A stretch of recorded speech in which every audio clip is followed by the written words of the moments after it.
Good afternoon, everyone. Yeah, I came on early. Just so we have enough time.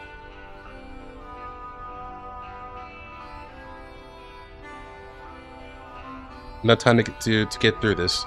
Because when I see this is... I checked already, we're about at the halfway point. So this stream should be as long as the previous one.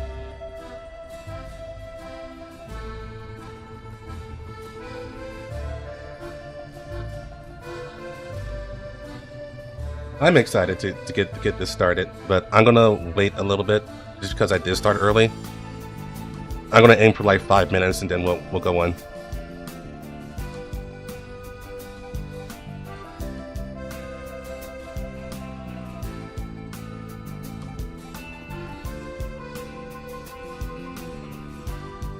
I hated the cliffhanger. I know. It just ended at the right time for me.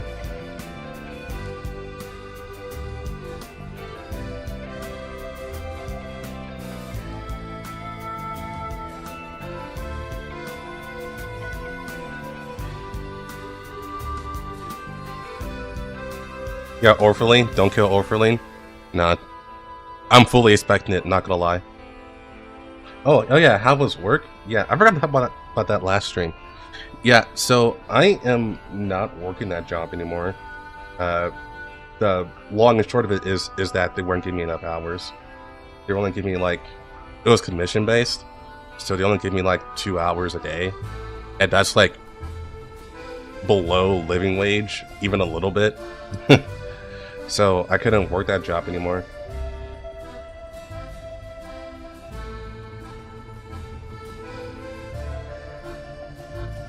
So I'm back to like doing what I was doing online, and also working on the YouTube videos.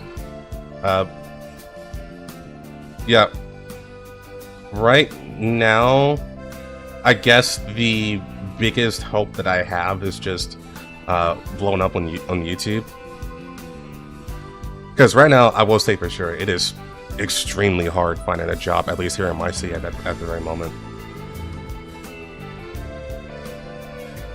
I guess my skill set isn't marketable enough.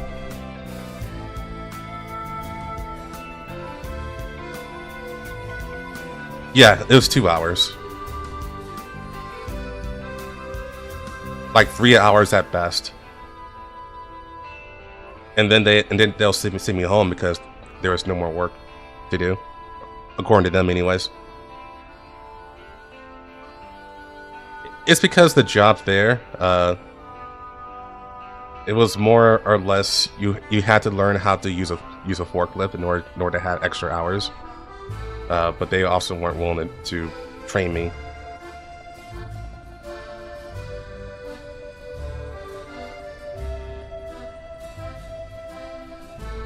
That market's pretty bad in San Antonio. I don't even want to say it's bad, it's just that I'm not marketable enough. I think it's more of a me problem than anything.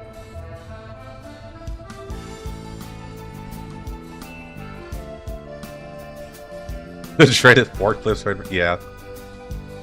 Are you gonna summarize the event after playing it? I don't summarize the Chinese versions unless it's Ghost Frontline 1. For Ghost Frontline 2, I just wait for them to come out in English and then actually do the work for it. It's mainly so that no one gets spoiled.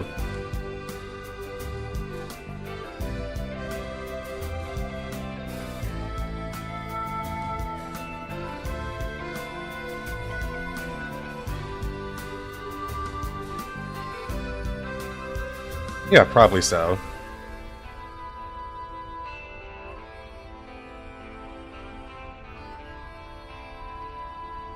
But my current plan right now is to just develop my skill set more.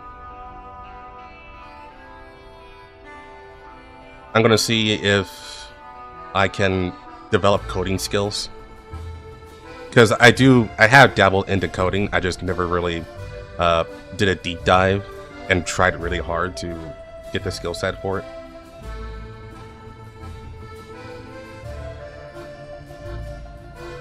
But usually, if you at least have some decent coding skills, you're at least able to land a pretty decent job.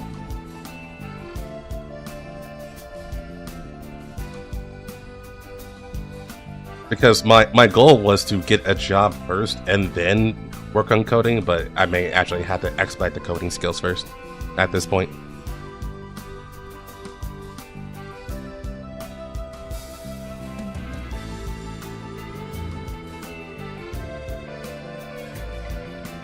Okay, I think we waited long enough.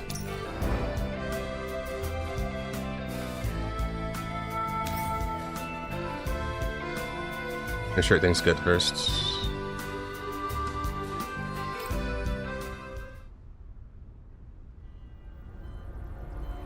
It's like, yeah, we're good. After completing the follow-up work at the Research Institute, Eigla calmly stepped into the laboratory where Alba was being held.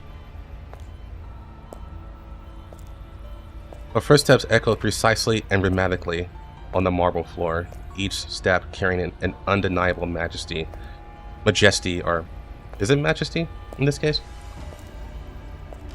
Yet as light as a ballet dancer's dots. Aloha! Wait, she just put her shirt on yet? Welcome back, Miss Eigla. Quilovig still wore only a loose white coat, sitting barefoot on the swivel chair, happily spinning, holding a cup of coffee. Oh yeah, my coffee. Oh, it's right here. Okay. I forgot I had it right here. Right, you take care of Sentry. How's it going, Warlock? Her smile was so bright that it was almost unnatural, but her eyes sparkled with cunning and madness. She lazily swayed her legs, her body curves faintly visible under the white coat, forming a sharp contrast with the serious atmosphere of the laboratory. Please forgive my rudeness, Miss Quilovig. Eigla nodded slightly, and then flew up and kicked the puppet next to her against the wall, with swift and rough movements. The metal wall shattered directly, creating a depression. The puppet dressed up by the researchers seemed to be stuck on top, not falling off at all. Its limbs hung weakly, like flattened mosquitoes. Yeah, she just basically slammed a doll against the wall and is imprinted against it now. Pretty sure it's dead. The walls of the laboratory also emitted unbearable groans.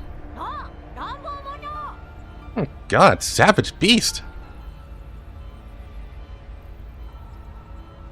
Quilovig suddenly stood up, exaggeratedly holding her cheek, but her eyes widened with excitement. She bounced and approached the deformed puppet doll, tilting her head to admire this artwork.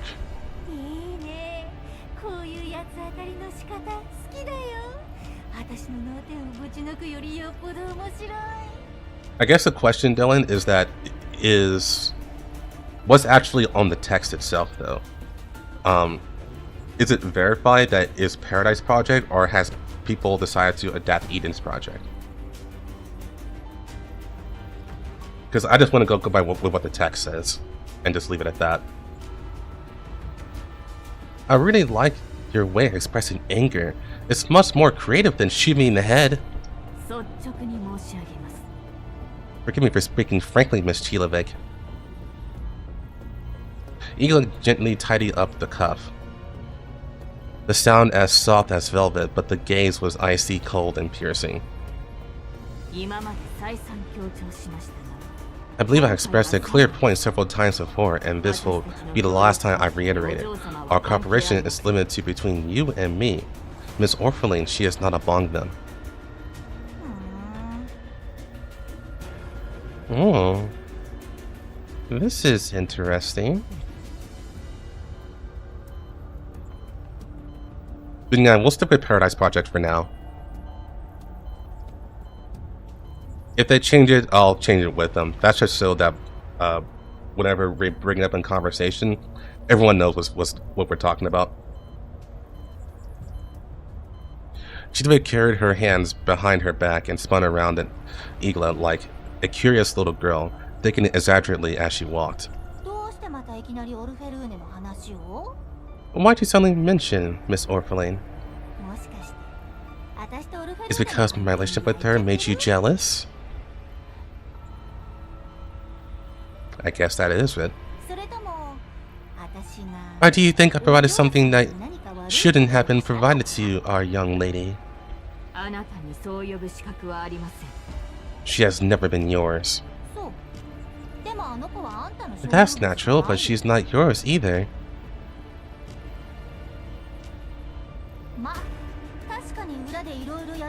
To be honest, I do have some personal interactions with Miss Eigla at the moment, as she needs someone to tutor her in her studies. But I'm just like you, such a lovely young lady. After spending time together, we will naturally develop feelings over time. What are you talking about exactly? I'm just saying, I'm just like you, to help Miss Orphelane. Hey, if you want to blame him, it's all because that old fool Oleg actually wants to bow down to Kruger from Namfa. In other words, that senile dementia wants to sell the Girard group to the Romanian government. Romanian?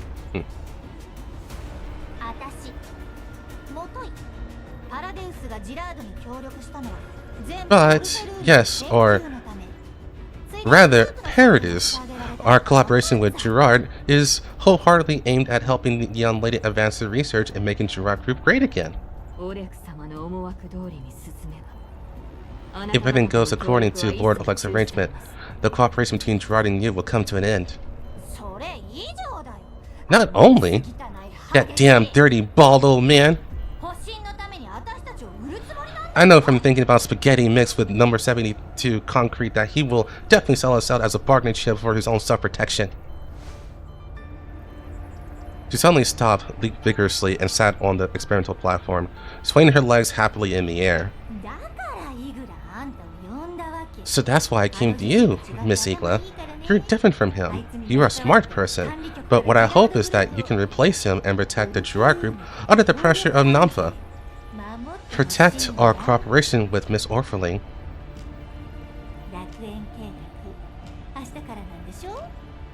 The Mrs. Paradeus Project is officially starting tomorrow, right? That's the research that she devoted 10 years of effort to. You don't want to see it destroyed like this, do you? Eigla did not respond immediately, but she slowly moved forward. She approached the experimental platform, stopped in front of Quilovig, then leaned slightly over and gently placed one hand on the table. At the moment of contact, the desktop that let out a slight moan and then suddenly broke. The entire experimental platform seemed to be torn apart by an invisible force, and documents, utensils, and coffee cups poured down together, forming a chaotic ocean on the ground.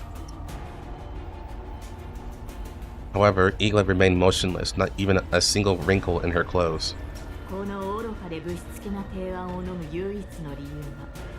And the only reason why I agreed to this foolish, presumptuous, and unfeasible request was to protect Miss Orphelane. If someone tries to harm her, whether it's Lord Oleg or you, it's the same to me. Oh my god, please use your brain, my dear little Eigla. Quilovig jumped agilely from the broken experimental platform, clapping her hands together with a fanatical smile on her face. Why is she naked now? She got killed, and then a new body came out, and the body didn't have clothes. So she just put on a lab coat. It's been a while now, but she just hasn't bothered to put on some clothes. How could I hurt her? Didn't I help you get the agreement signed between Oleg and Namfa?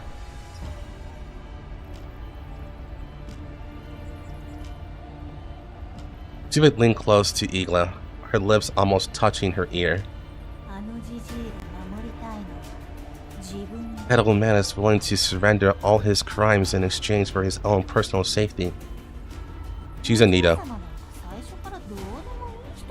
Your dear young lady's not even on his list. Eigla slightly turned her head and looked at Quilovig expressionlessly.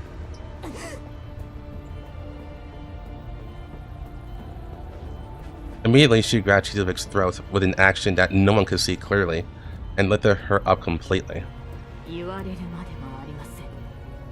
I don't need you to remind me. The sound of Eigla was very cold. The elegance that always surrounded her was completely gone for just a moment. Even if the young lady is on the list, I will not allow such foolish behavior of using her own life and fortune, the young lady's life and fortune, as someone else's. Yes, that's right, that's it. Quilovig patted the wrist of Eigla and begged for mercy, but after Eigla loosened her grip, she fell back to the ground. So that's why we had to work together to complete the Paradeus project. This is Gerard's only chance to turn things around. Didn't I say that? And you're Miss Orpheline. She's indeed a genius scientist, smart, diligent, full of ideals, and also super cute. That's why she is an indispensable part of the Paradeus project. Even if you kill me here 100 times, this fact will not change. And the key point is, this was originally her research. Therefore, once this plan becomes our core, she naturally cannot stay out of it. And whether it's for you or for our plan, of course, I won't hurt her.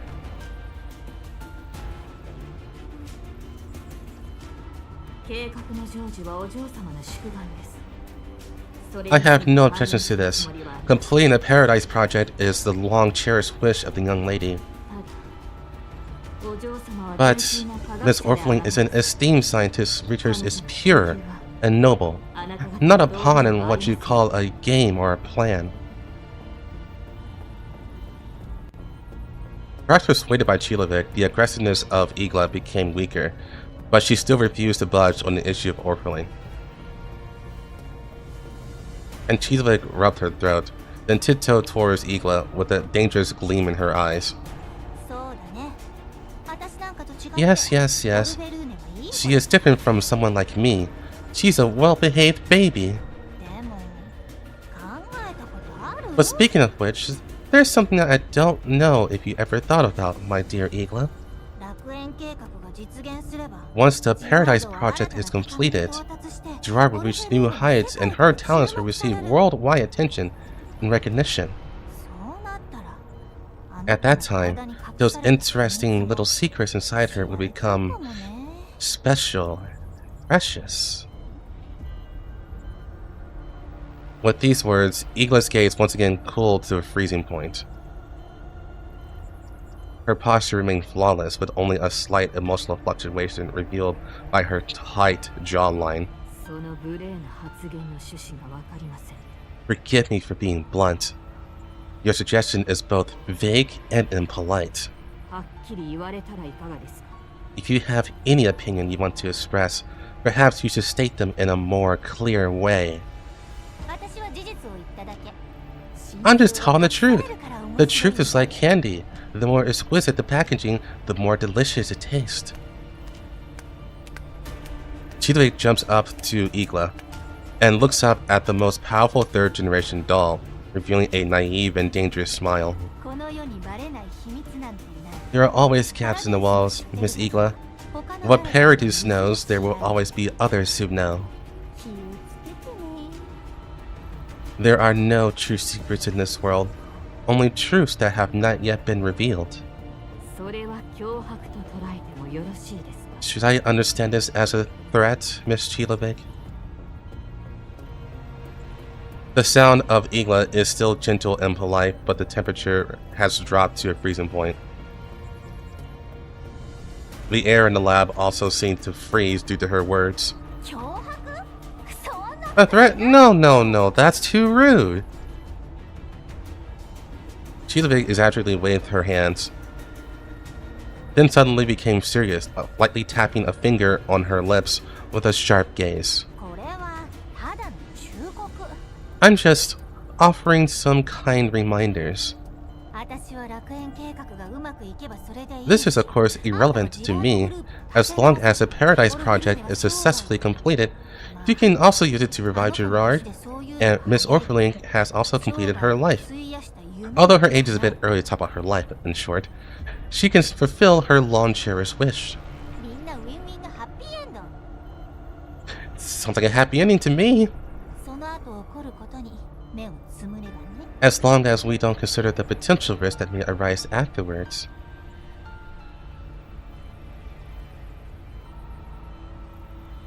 Eigla took a deep breath. What can you do?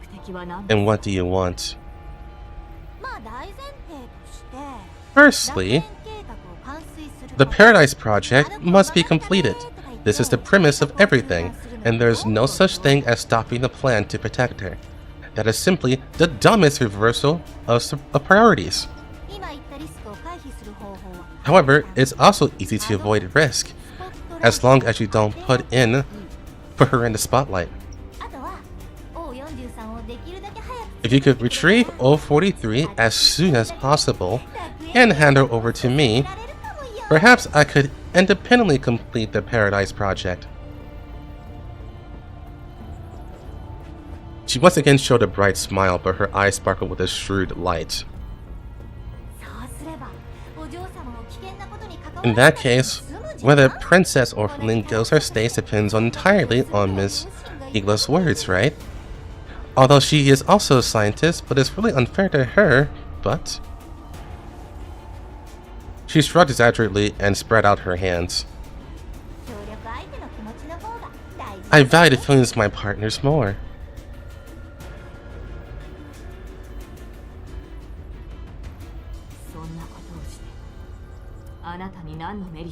What benefit does this bring to you? As far as I know, you're not someone who seeks fame. Miss Eigla's friendship is my best candy.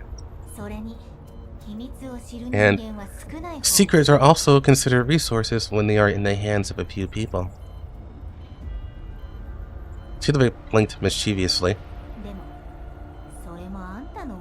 But all the prerequisites, of course, still depend on Miss Eigla's ability to catch the mice. She kicked the ball back to Eigla and looked at her with an expectant gaze, as if waiting for Eigla's response.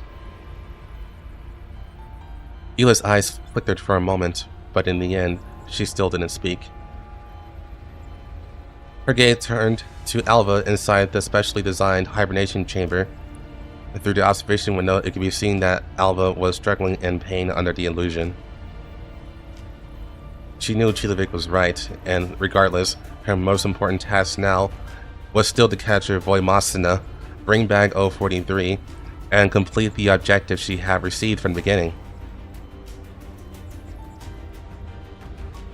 As for Quilovig, there will be plenty of time to settle accounts with her in the future. The indicator lights of the hibernation chamber keeps flashing, and the alarm sound continues to echo, indicating that Alba's mental data is in an extremely unstable state. If it weren't for the intervention of the Phi, this matter wouldn't have been so complicated. She gently stroked the control panel of the hibernation chamber and connect her port to the hibernation chamber. Later, she turned around and faced Quilovig, nodding slightly. I will bring 043 back. Please keep your promise. This is my only request.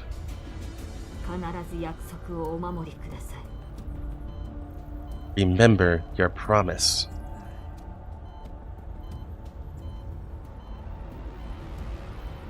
Inside the mental compartment, Alba's body convulsed violently as if enduring unimaginable pain, and this pain became even more intense due to the connection of Eigla just now. Eigla gently tidied up the hem of the suit and walked towards the door, the footsteps still calm and rhythmic. Oh my goodness. She even looked at the back of Eigla as she disappeared, then turned to Alba, struggling and in pain at a hibernation chamber, her expression becoming complex and strange. It's not my fault, dear. I was planning to treat you gently. What a pity. She sighed, then showed a bright smile, bounced back to her position, picked up a new coffee cup, and stared at the hibernation chamber as if enjoying the performance. Since fate is predetermined, then contribute more information before death, good child. Making the craziest artist. Yeah, so, I believe what's going on now is that Eigla and Quilovig made a deal to basically usurp the project and take it away from Orpheline. That way Orpheline is no longer in danger. But if they do that, then Orpheline will no longer be credited for anything.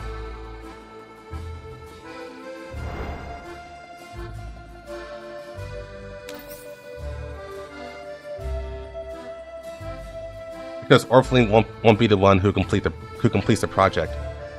It'll be Quilovig. As we all know, Orpheline's big dream here is to actually be recognized for her own merits. Aside from, you know, changing the world for the better. It's both things. It's like 50 one side, 50 the other side.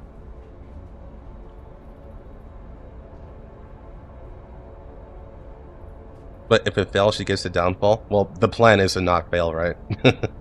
So that's not even part of the equation. Yeah, yokai, that's basically it. Alba suddenly wakes up, panting heavily and trembling violently, as if a drowning person has successfully surfaced. Sweat soaked through her clothes, sticking to her body, cold and uncomfortable, making her shiver. She lowered her head and stared blankly at her clothes, feeling somewhat incredulous. She felt like something was wrong, but couldn't say what was wrong.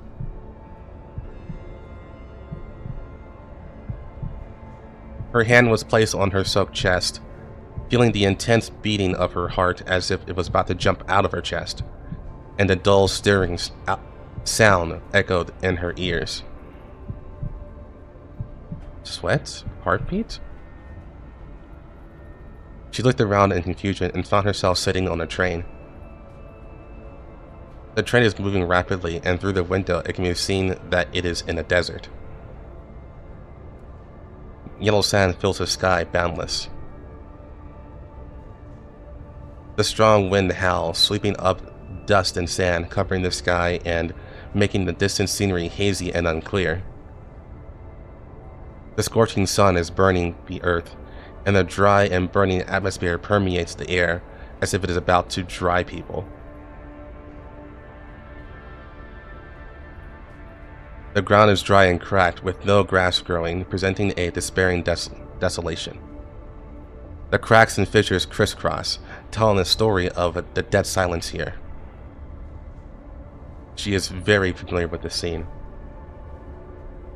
She wandered aimlessly in this world for a whole decade. Countless battles and confrontations have been gradually forgotten in this polluted area.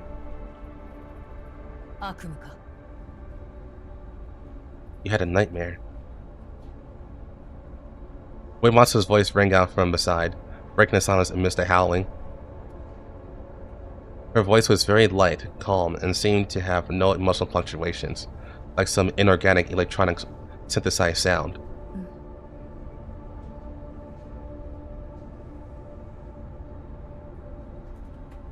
Wipha sat in the seat opposite her, holding a huge anti-material sniper rifle in her arms. Even though the surface of the gun was rough and damaged, it still reflected a glaring cold light. Alba remembers that after realizing that her performance was gradually unable to crush everything, Wipha have searched for many alternate solutions, and this gun was one of the many strategies. However, even so, at this moment in this lonely world, with such a gun in her arms, Wipha's towering body still appears very small compared to the desert outside the window. So insignificant, even somewhat lonely, somewhat desolate, as if forgotten by the world. Alba's lips were a bit dry and cracked. She opened her mouth and found that her voice was terrifyingly hoarse. Alba covered her head with her hand and let out a soft sigh, wanting to massage her temples to relieve her pain. And it was only at this moment that she noticed that her fingers were still trembling slightly, and her palms were covered in sweat, sticky and stuffy, which was very uncomfortable. She took a deep breath, trying to calm her emotions, but inhaled more dust, causing a severe cough. The scene of Anjie being engulfed by the tide of corpses still lingers in her mind, constantly flashing back and causing her immense pain. In RPK-16, why did she choose to help her and stay by Anjie's side at that time? I dreamed of Anjie. I dreamed of Anjie when she was still alive, and I couldn't protect her, and I couldn't protect everyone.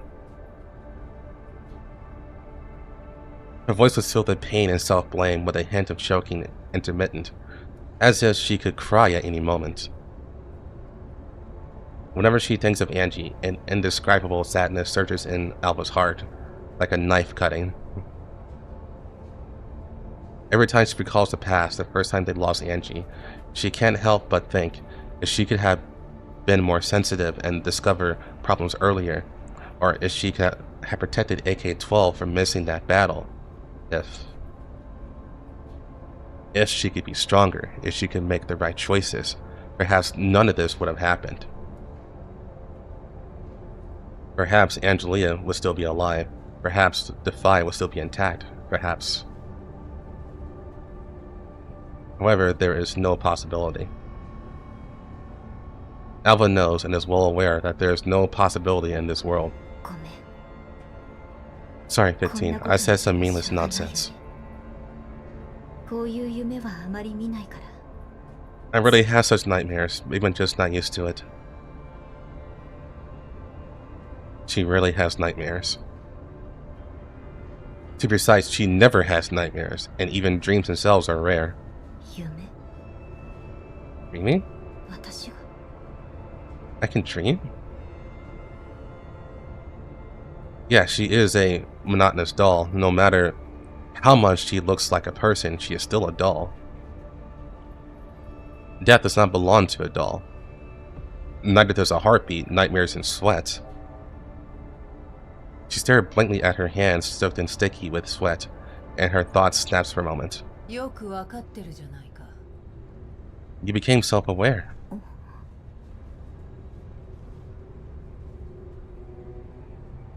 Just as Alba was stunned by her doubts, the sudden sounds of AK-15 suddenly interrupted her thinking. Her tone, completely different before, it became cold and sharp, as if she had changed personality. AK-15.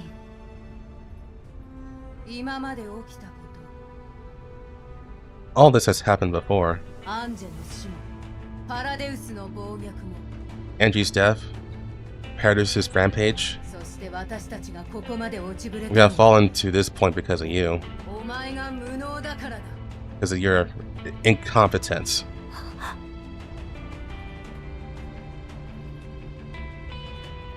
Alba suddenly lifted her head, widening her eyes, and then looked at AK-15, who had already stood up at some point. She looked down coldly, her pupils contracting violently. She couldn't believe her ears. She even doubted if she was still dreaming or if she had entered some new hallucination. Hallucination? It's an illusion on level 2. また言い訳か? You started making excuses for yourself? Looking at the excited Alba, AK-15 face showed a mocking smile that couldn't possibly belong to her. Since Anjie left, we have been doing futile things every day. Day after day, really repeating the work of destroying Paradeus. Has anything changed? Has Paradeus truly been destroyed in 10 years? If we destroy your base, 2 new ones will immediately emerge. Tell me, what is the significance of what we are doing?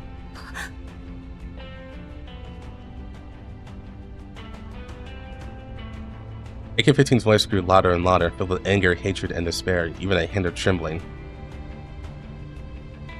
Even though Alba kept telling herself that this person in front of her was just an illusion, it still shook her mind.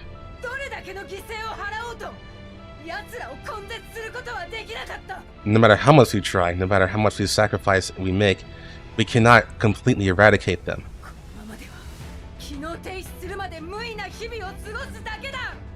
If we just continue like this, we will always be doing things in vain. Do you understand? Everything is in vain. She suddenly raised her voice and shouted almost loudly, like a thunderbolt in the silent desert.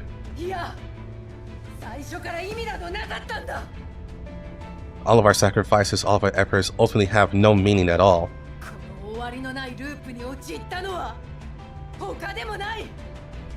We are trapped in an endless cycle, never able to escape, and it's not anyone else who caused all of this. It's you, Alba. It's all because of you. It's not like that. Alba covered her ears and shouted in a breakdown. She wants to escape or fight, but she can't make either choice. She can't move. Her body seemed nailed to the ground, unable to move, heavy as if it had been ejected with lead. An inexplicable fear enveloped her, making her unable to move.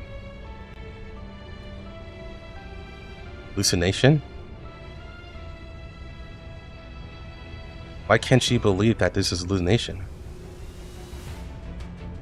The real Wipha isn't what you think. At this moment, AK-15 suddenly began to move slowly. Her movements are slow and stiff, like a puppet controlled by invisible threads. It's like a rusty machine again, with every movement accompanied by a gritty friction sound.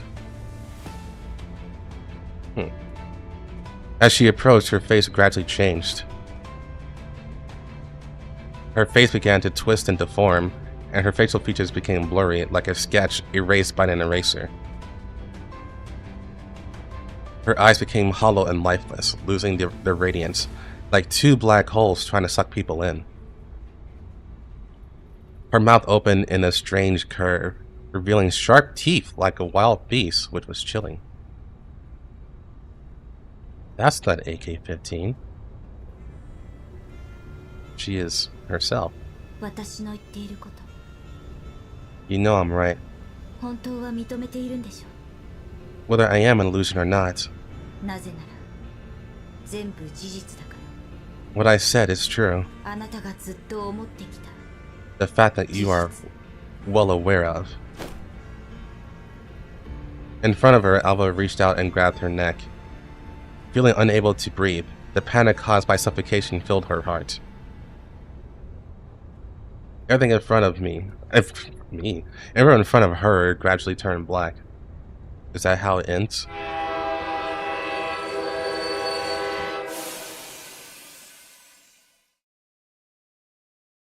The whistle of the train suddenly sounded, and the train suddenly slowed down. Alba in front of her loosened her hands due to her unstable figure. And at this moment, a sturdy figure collided with Alba in front of her, sending her flying away. The train quickly stopped, and under the sound of mechanical structure, rows of doors opened on both sides.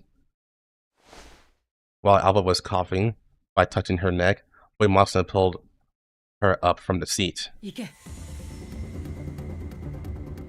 Step on it. Wipha pushed Alba out of the train, and behind her, angry roars came from the train. That Alba, who was just like herself, had fierce scars all over her face, crisscrossing and ugly, as if she had been slashed by countless blades. Her eyes were bloodshot, bulging, filled with resentment and anger, staring fixatedly at Alba as if she was trying to devour her alive.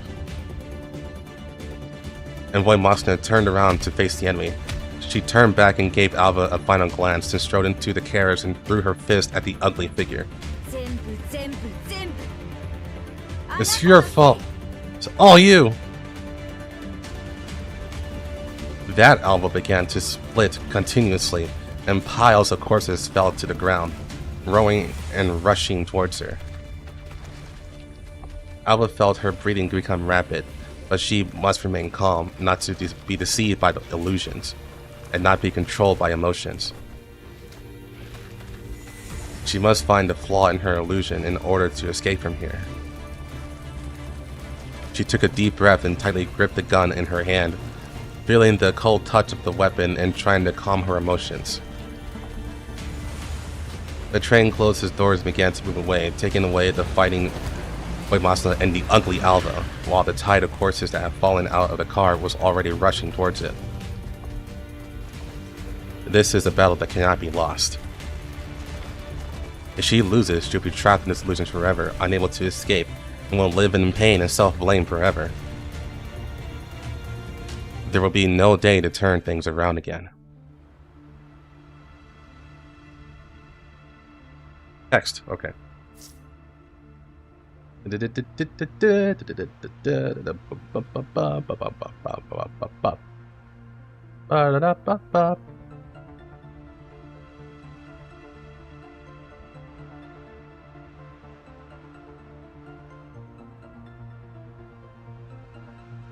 Okay.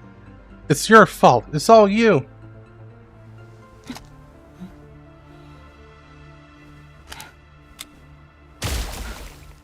Oh. Oh, that's less interesting. Yeah, it's all my fault. But I can't fall here yet. There's still many things I need to accomplish. Bring the horse over. I don't know what the horse is, but okay.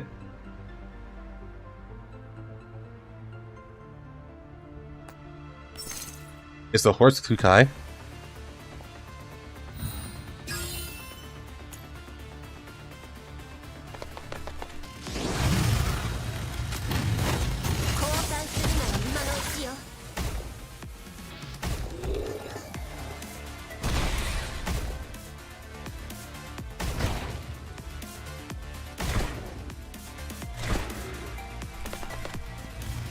Only do hallucinate.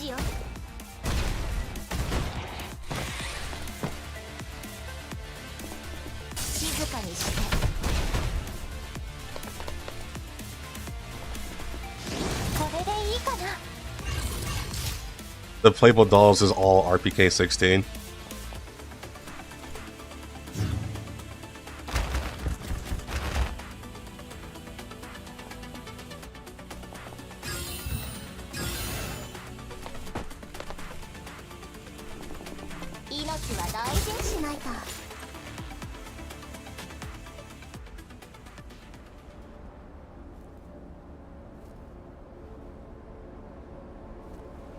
Alba opened her eyes. Sitting alone in the desert. The war of Eigla not far away foreshadows the upcoming battle, and she will receive Anjie's rescue when she is running out of ammunition and food. She just knew that she couldn't pull Anjie onto that train no matter what. She will be pushed onto the train by RPK-16, and then she will be expelled from the train by AK-15, waiting for the arrival of the new Anjie again. How many times has this been repeated? Alba can no longer remember clearly. she recalled AK-15's words just now. この終わりのないループに陥ったのは他でもない。 We are trapped in the endless cycle, never able to escape, and it's not anyone else who caused all of this. アルバ、お前のせいだ。 It's you, Alba. It's all because of you. She lowered her head. These 10 years have been like the scenery here, as if forever spinning in an indescribable place. She carried that sturdy figure and repeatedly eliminated Paradeus that appeared in her sight. However, as time passed, the intelligence they received led them to a desperate fact. Paradeus was recovering in some form, and this recovery was becoming increasingly rapid. Even with the assistance of her and the support of their previous friends, their strength has greatly increased.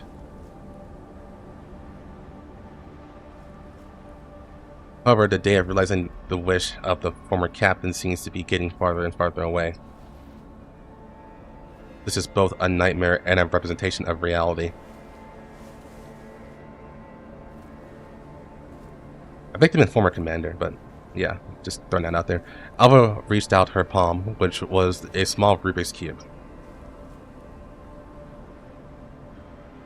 When she first left the train, the Rubik's Cube appeared in her palm. Alba looked at the glowing Rubik's Cube, but shook her head. Even if it was just a nightmare, Anjie's appearance made Alba hesitate. But she understood that she could no longer hesitate. Something must be changed, Alba thought, hesitating for a moment before touching Rubik's Cube with her fingertips. Ooh.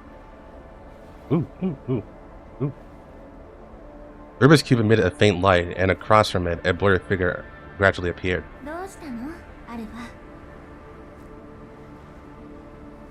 What's wrong, Alba? Are you experiencing any difficulties?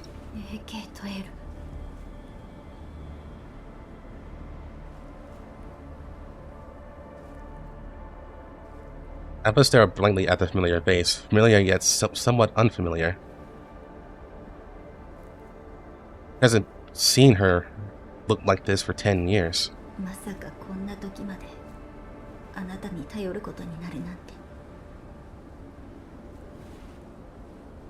I didn't expect you to still rely on you here.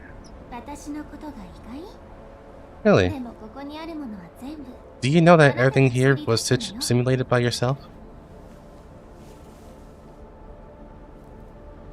Anjie looked around easily, and finally turned her gaze back to Alba. My appearance will only make external attacks come here faster. Is that really okay? I know, I just want to see you. Well, little Alba really loves to act cute. That Rubik's Cube. She already helped you, so why are you still trapped here?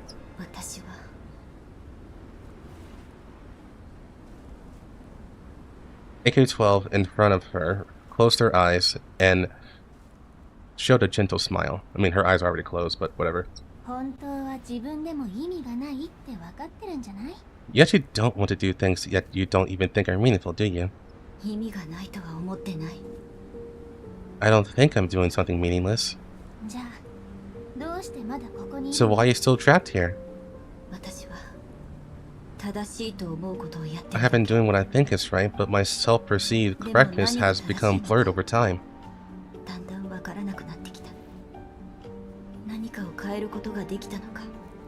I can't judge if my previous efforts are really changing anything, and I don't know if, as the captain, I'm really inheriting Anjie's will. Are you falling in a trap of self-doubt? As human beings, thinking about these meaningless things is meaningless to you. I think they're supposed to be as dolls. Is it ironic that this idea entangles your mind like a nightmare?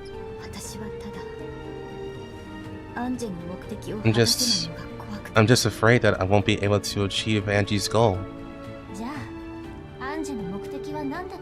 What is Anjie's goal? She wants to completely eliminate Paradeus and make all those who try to use the power of the power of relics to achieve their ambitions disappear. Is this really what she wants? What? Never told you her true ideals, has she? Perhaps all this is just your own wishful thinking?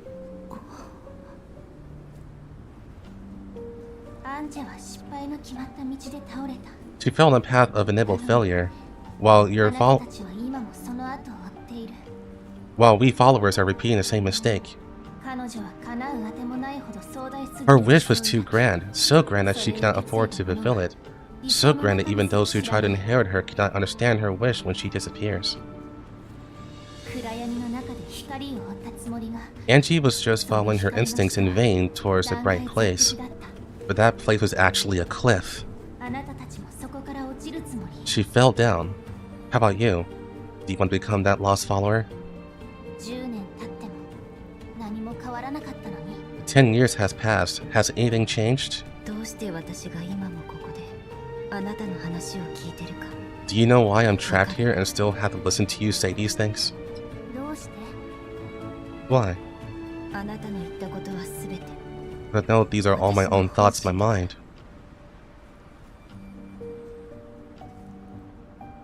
The smiling AK-12 in front of her gradually turned into Alba's appearance.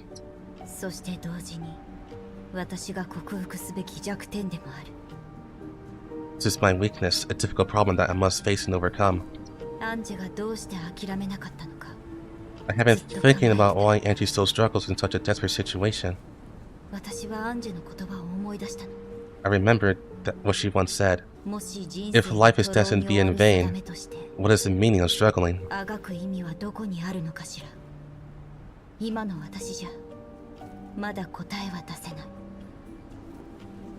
I know I can't answer all your questions right now. I think perhaps Anjie has been questioning herself about the same question. So her answer is,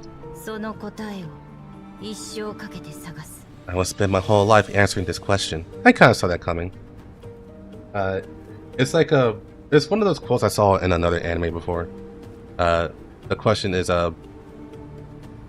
why do we fight? And the answer to that is that we fight to find the answer to that question.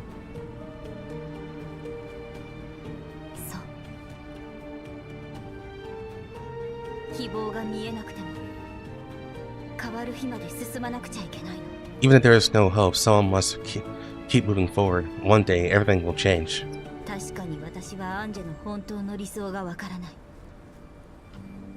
Indeed, I may not truly understand what Anjie wants to achieve.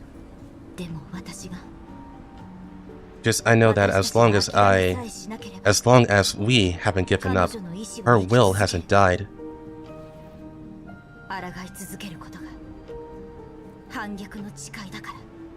As long as I continue, I will not betray the oath of defy. Man, there's so many translations I gotta keep in my head.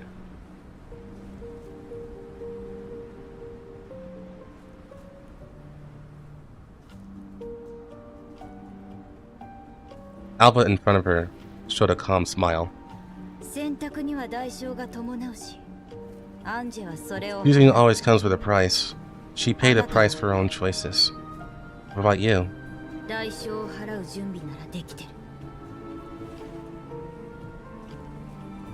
I am also willing. Since that's your choice, let's see if you have the ability.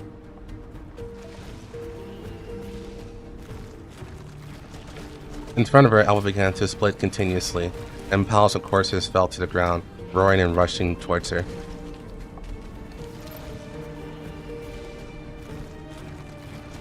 But at this moment, Alba no longer had the panic she had at the beginning. She just pinched the grip and then aimed her weapon at Alba in front of her. I wasted time. I need to apologize properly afterwards.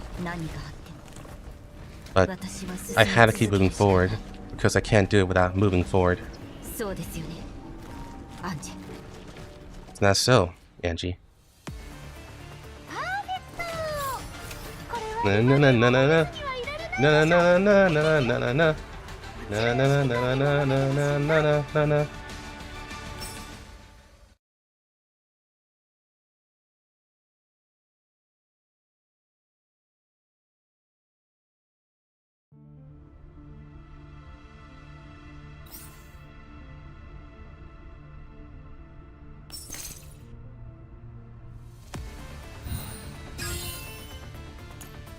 Yeah. So yeah, that's a good cameo appearance. Also, can we all agree that AK-12 sounds hot? Like very hot, actually.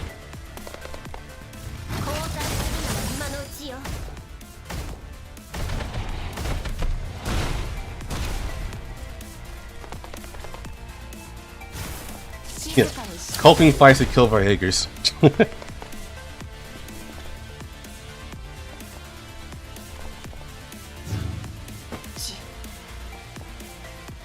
He speaks more than 3 words.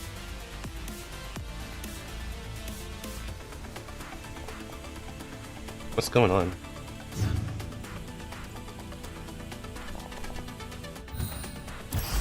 What is happening? What are you doing?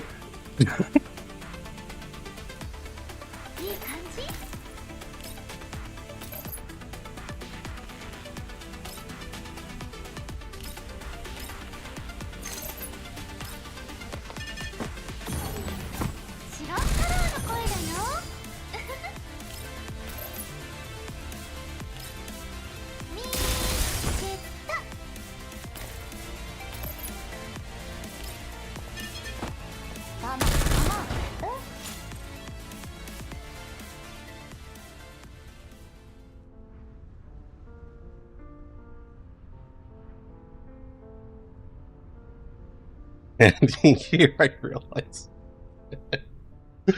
That was amusing.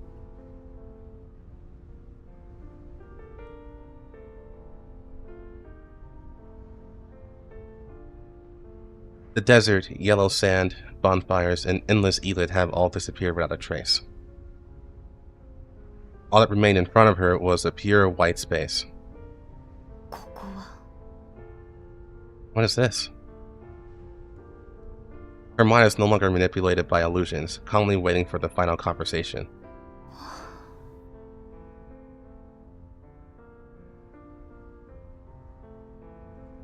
Alba looked up at the sky. There was no sun, moon, or stars, only a fair and pristine ceiling.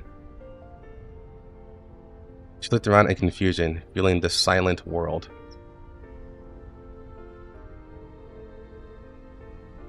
When she first opened her eyes, the whiteness around her was like a thin mist or stream.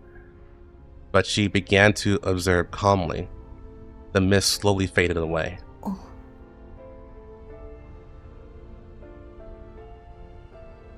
Although everything was still pristine white, Alba had already recognized it. This is a Western-style house. The carpet, walls, and furniture inside the house are all white that completely overlaps the background. But as long as they are carefully identified, their shapes can still be seen through light and shadow. If she had wolf eyes too, she probably wouldn't have had to look so hard, Alba thought. Finally here, Alba. Oh, fuck. You gotta throw that at us?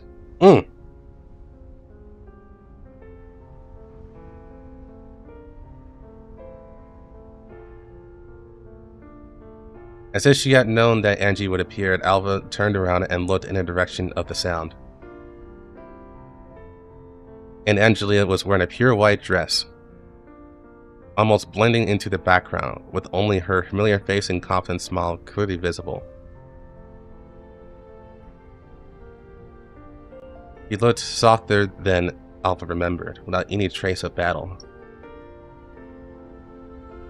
Looking at Anjie's unfamiliar appearance, Alba was stunned for a moment. She got horny. Angelia gently stepped forward and reached out to stroke Alba's cheek, the touch warm and genuine.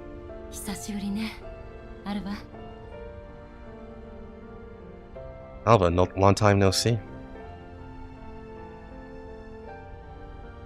Alba looked at Angelia dressed like this, somehow making her feel incredibly familiar and at ease. She didn't know what to say, just kept staring at Angelia in front of her, as if trying to firmly record this image in her mind.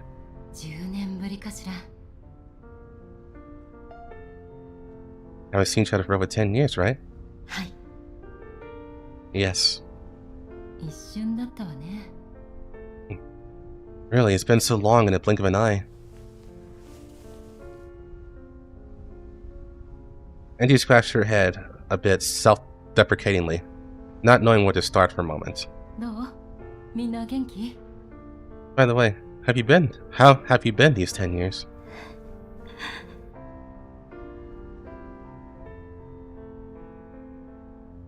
Alba wanted to say something, but her throat felt like it was blocked by something.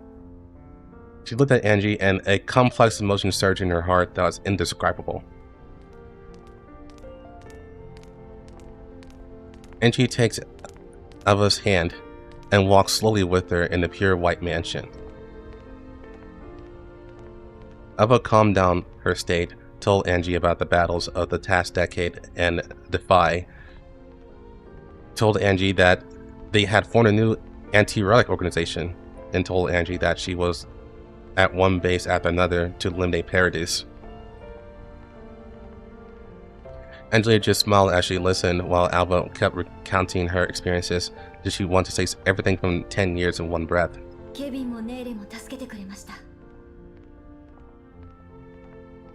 Kevin and Neela is also helping us. Do you remember the child we rescued from the submarine base? The child was the same name as me?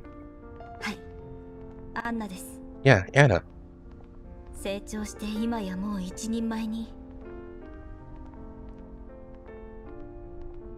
has also grown up and become independent. And the children who are with her, everyone lives as well. That's so. That's really good.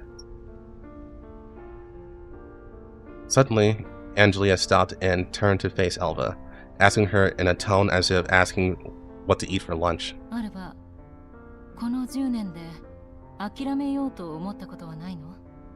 After 10 years, Alba, don't you want to give up?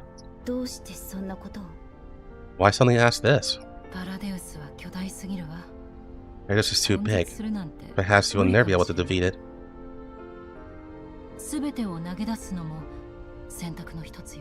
Perhaps you can stop and find your own life.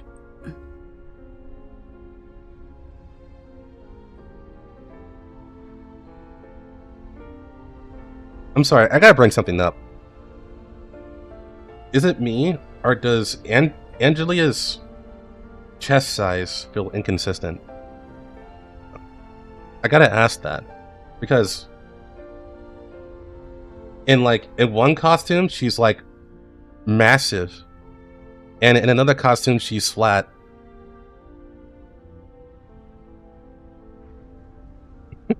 I just have to say that.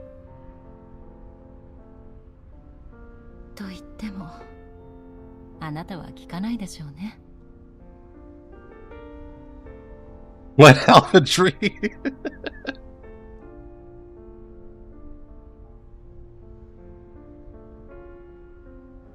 Although that's what they say, you probably wouldn't agree. Well, I can't stop yet.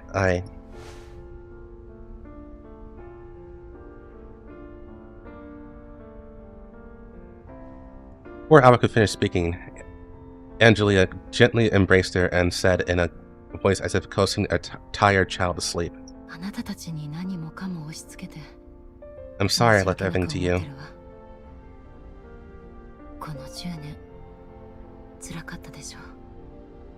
You worked hard with them the past decade? Alba didn't reply, just hugged Anjie tightly. Even though it was so painful and confusing, you have persisted until now. You become mature, reliable, and you can make me feel at ease now.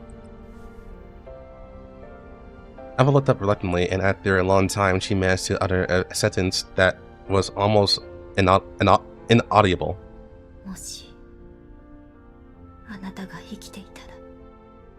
If only you were still here. I also wish I was still here, but you must accept the fact that I am no longer here.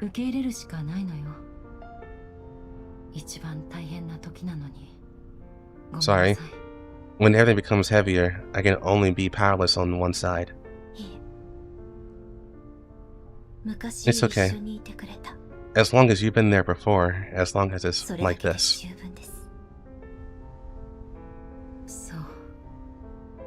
Right. A dead person is not worth your concern, so it's time to end it and not burn yourself to simulate all this anymore.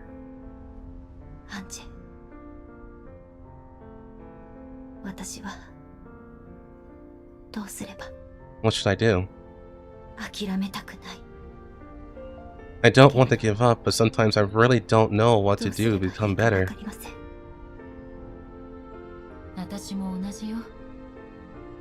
To be honest, I don't know either. You're much more reliable than me now. If I have been as reliable as you are now, I might have developed into that back then. Just kidding.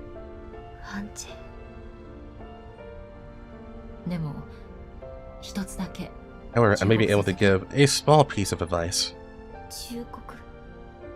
Advice?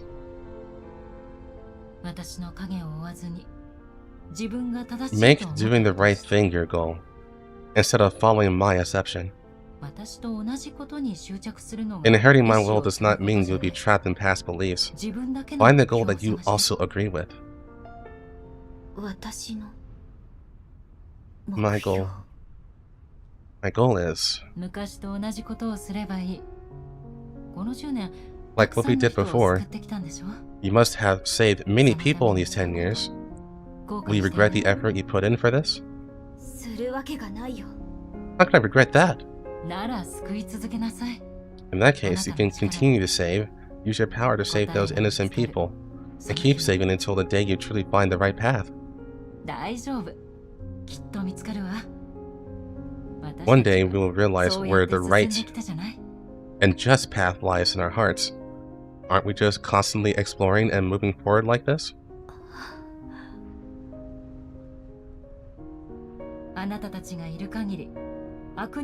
As long as you are present, those who are full of bad water will not be able to sleep well for a day. Just to fight against them, to your heart's content.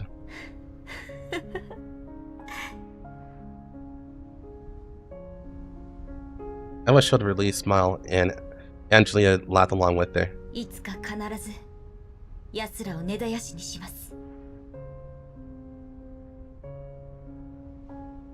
Wait, is this the whole saving people consistent with Anjelia's original self? Yeah. Anjie was always... her goal has always been saving lives. In extreme ways, one would say, but... yeah, that's always been her goal, to save the innocent civilians.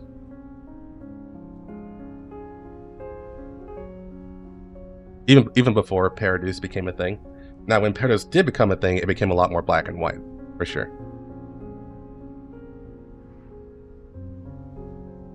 Well, one day, I will give them a good sleep that they never wake up from. I'm looking forward to that day.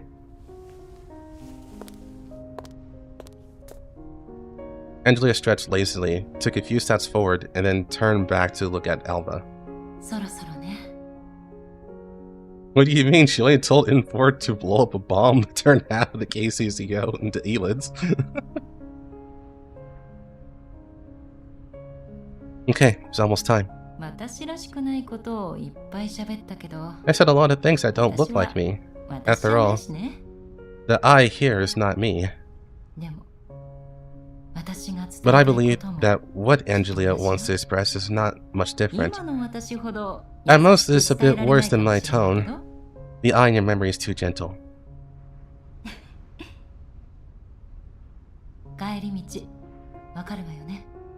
You know the way back, right?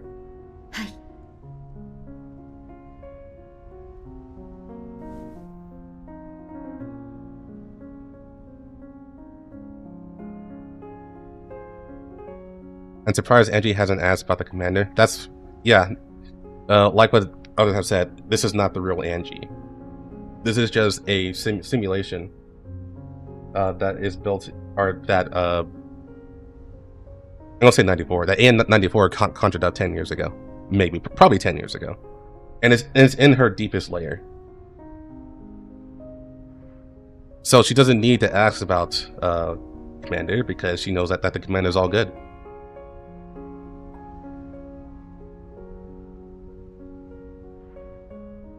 Alba took out the Rubik's Cube, and before starting it, she was ready to say goodbye to Anjie for the last time. Anjie,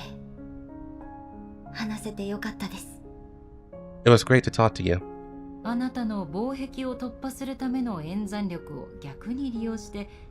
You're really cunning. If those people knew you were using their computing power to attack you, and do such a thing, they would definitely be so angry that their teeth would be bitten off. Alba smiled and shook her head. Thanks to her help. Otherwise I wouldn't know if I could have made it through. Also, give them my regards and tell them to not keep thinking about me.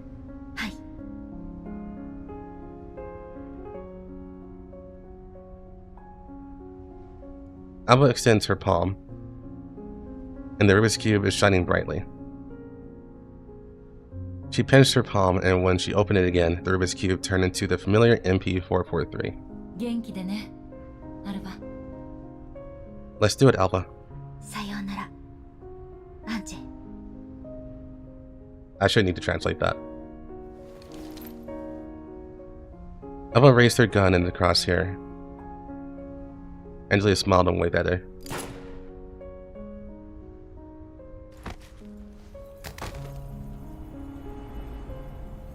As Anjie fell, her body turned into countless dots of light. The white space could no longer be sustained, and large areas collapsed, revealing endless darkness behind her.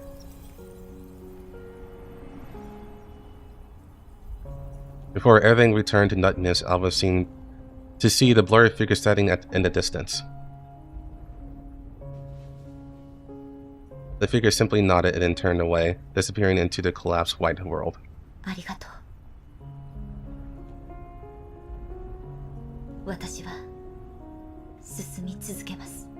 I'll keep moving forward, Anjie.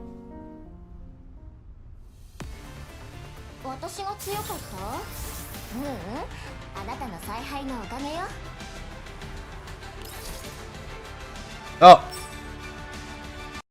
New day, I think.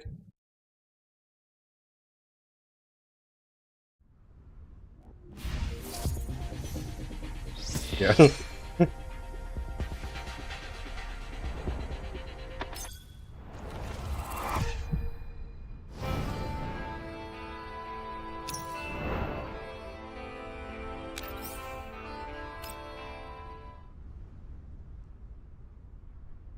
And get a drink.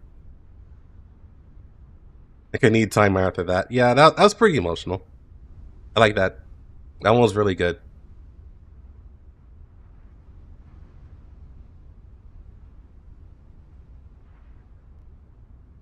And for real, literally my only my only complaint is how inconsistent they make Angie's chest size. That's literally my only complaint.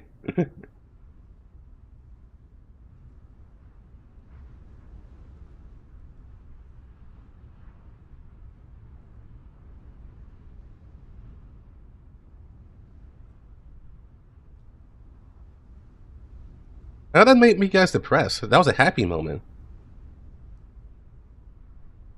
The chess connoisseur. I might be. Who knows? A lot of people cares about that.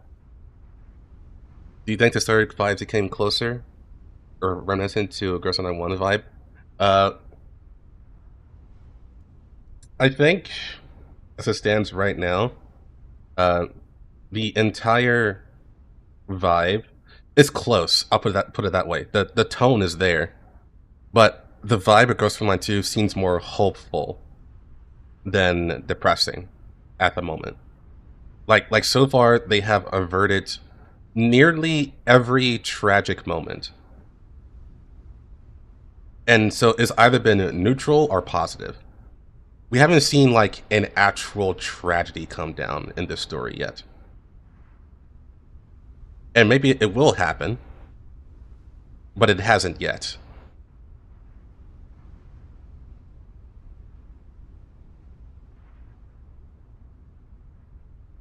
Hey, I've already said I think Orphan's going to die. We'll see.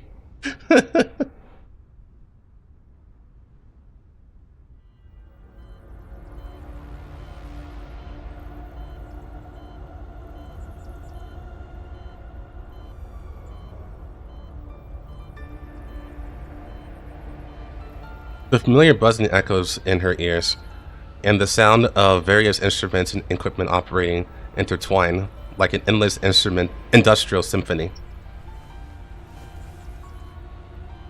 Inside the mental compartment, a cold metallic touch came from all directions, tightly binding Alba and making her unable to move.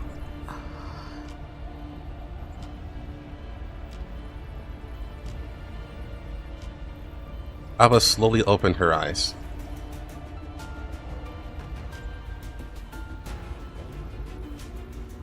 Her vision from a blur gradually became clear. The scene in front of her is not much different from before, still the small, specially designed mental chamber, and the busy puppet researchers outside the chamber. And standing in front of the observation window, sitting at a high stool, swaying with crossed legs. Wow, she got dressed. I don't know if that's a good or a bad thing. Someone kill her again. Oh my, the Sleeping Beauty has woken up. Quilovig leaped up exaggerately, ran to the observation window, and pressed her entire face against the glass, her twisted and deformed smile appearing eerie and comical. She tapped the glass with her fingers, like hitting a fish tank. That's really amazing. She took a sudden step back, holding her face with one hand, her eyes wide open. I thought your little brain would definitely turn into a pot of paste this time. I didn't expect you to wake up. Miss Eigla has a power knob to explosive level. Oh, Miss Eigla has turned the power knob to the explosive level. Tisk, tisk, tisk, this is still terrifying. As she spoke, she spun in circles, making explosive movements with her fingers next to her temples. And then suddenly stopped, bending down to bring her face closer to the observation window. It seems that I have underestimated the strength of Pandora. It is truly Samantha Shaw's masterpiece.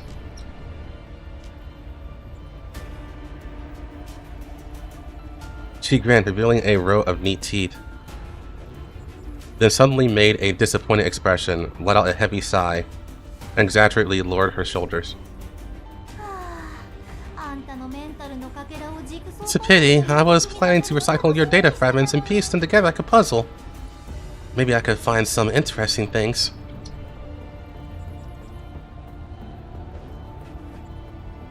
She gestured in the air with her fingers as if playing an imaginary puzzle game.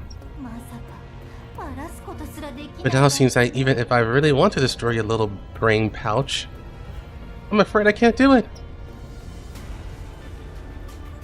She shrugged, suddenly changed it into a sympathetic expression, blinked her big eyes, and pouted her mouth in an exaggerated O shape.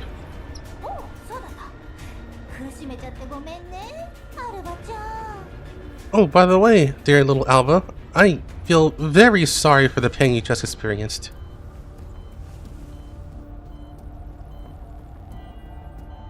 As she spoke, she made an exaggerated apology gesture, placing her right hand on her chest and drawing a circle in the air with her left hand. Who would have thought that my dear partner, Miss Eigla, who is elegant and always says please anyone, would go berserk just because of your subtle provocation? But don't worry, my dear. I'm not the one who drives the power so high. Miss Eigla is the most violent maniac who twisted the knot to the bottom. She placed her finger on her lips and made a gesture as if sharing a secret.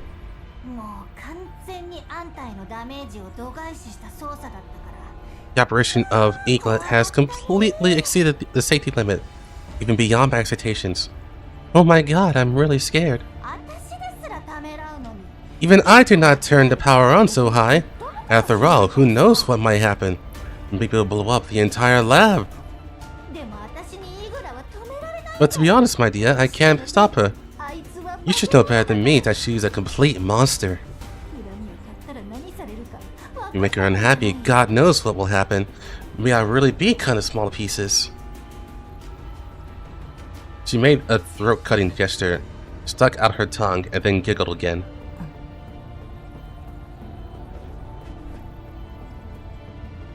I would just watch her somewhat crazy appearance quietly, without any fluctuation in her eyes. Oh, did I say too much about Eigla?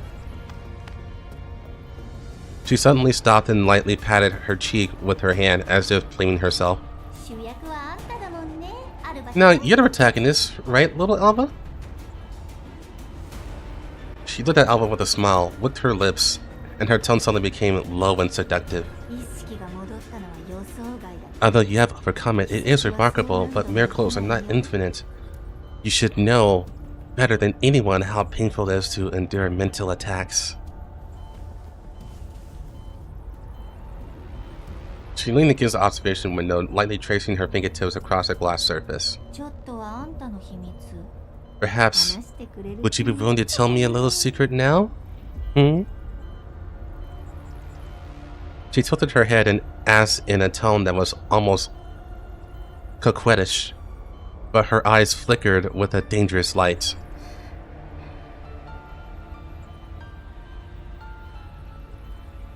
Dylan will pull for her. You know everyone will pull for her, because she'll be strong.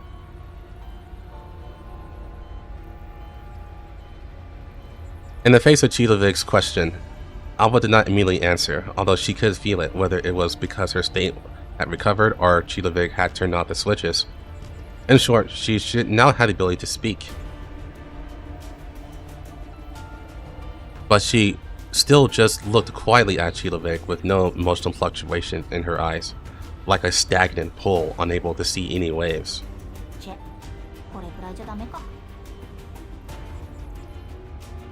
It's a small pain is not worth mentioning to you at all, is it?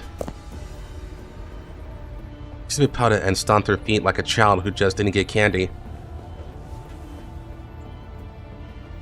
Then she suddenly changed her face and leaned closer to the observation window, revealing a cold smile. Yes, after all, you are the group of monsters who have never even experienced death.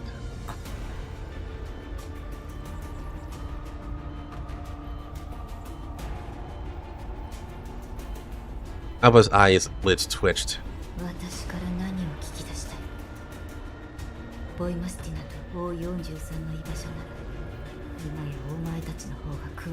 What do you mean to reveal?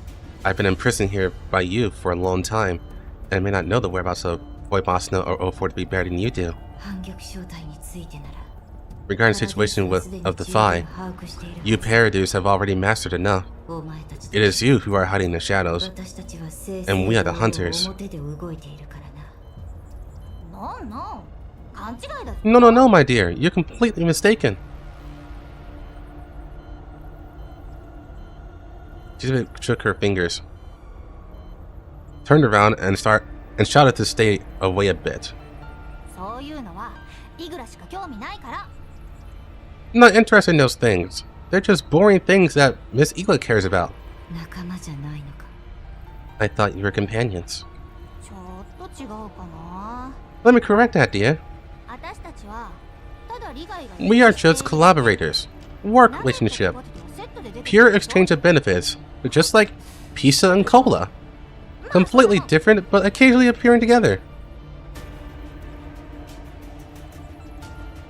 He shook one finger in the air like a stern teacher, but used a metaphor that only children would use.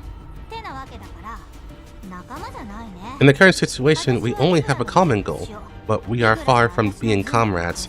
Unlike her sword, she needs my brain. It's that simple.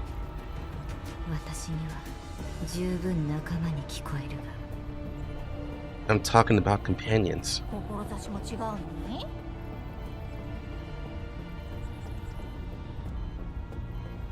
If we have different aspirations, how long can we be companions? She suddenly put away her smile and her tone became unusually serious. Did you defy against the team and get to where you are today by binding interest?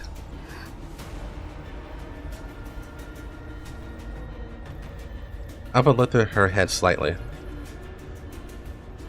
From the moment they met at that base, this was the first time she truly looked into Quilovig's eyes. What is your ambition? Quilovig lightly snapped her fingers and a smile crept back into her face. With her movements, the puppet researchers who were originally busy in the laboratory stopped their work, turned around, and looked at Alba with hollow eyes. They stood neatly in place like soldiers waiting for orders, silently staring at Alba, giving a sense of inexplicable oppression. Quilovig slowly walked up to the observation window and spoke in a seductive voice. To be honest, although I love chatting and talking and seem to know everything, I actually think that I don't know enough about you Defy dolls. After all, you always hide and move like mice.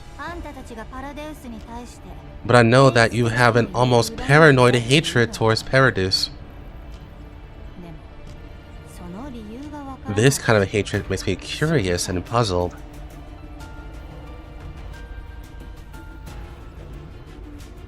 Her tone suddenly became serious and a fanatical light flickered in her eyes.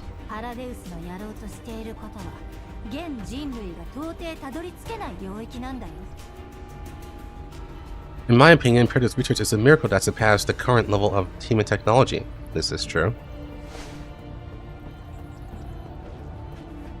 She suddenly opened her eyes, as if to embrace the whole world. Open her arms, I mean.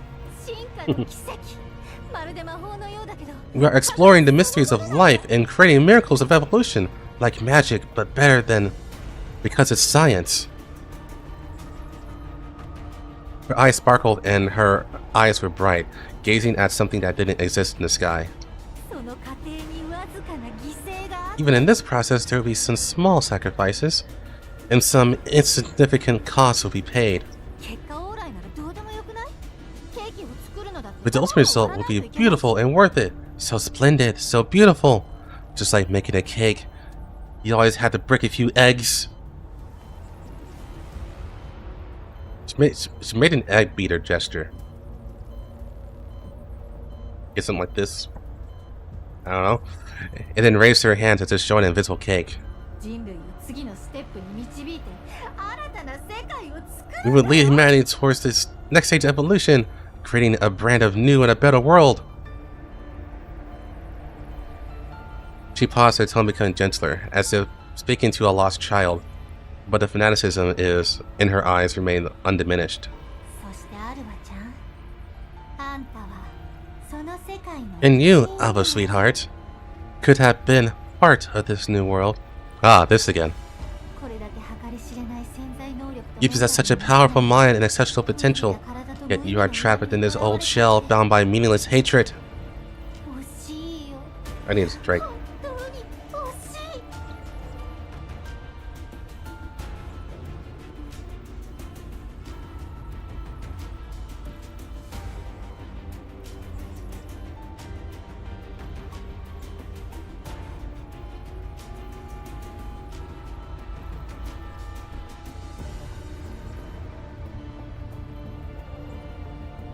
This is too bad. Really too bad.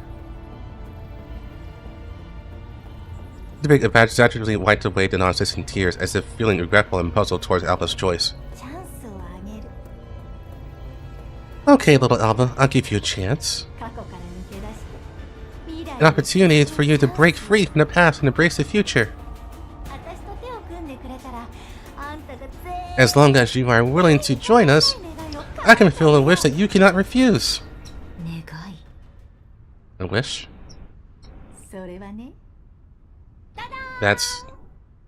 clanking, clanking, clanking? Clanking?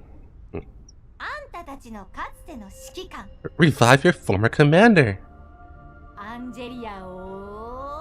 Anjie. Well, that's gonna be a straight up no. She elongates her tone with each syllable, clear and audible, carrying a hint of temptation.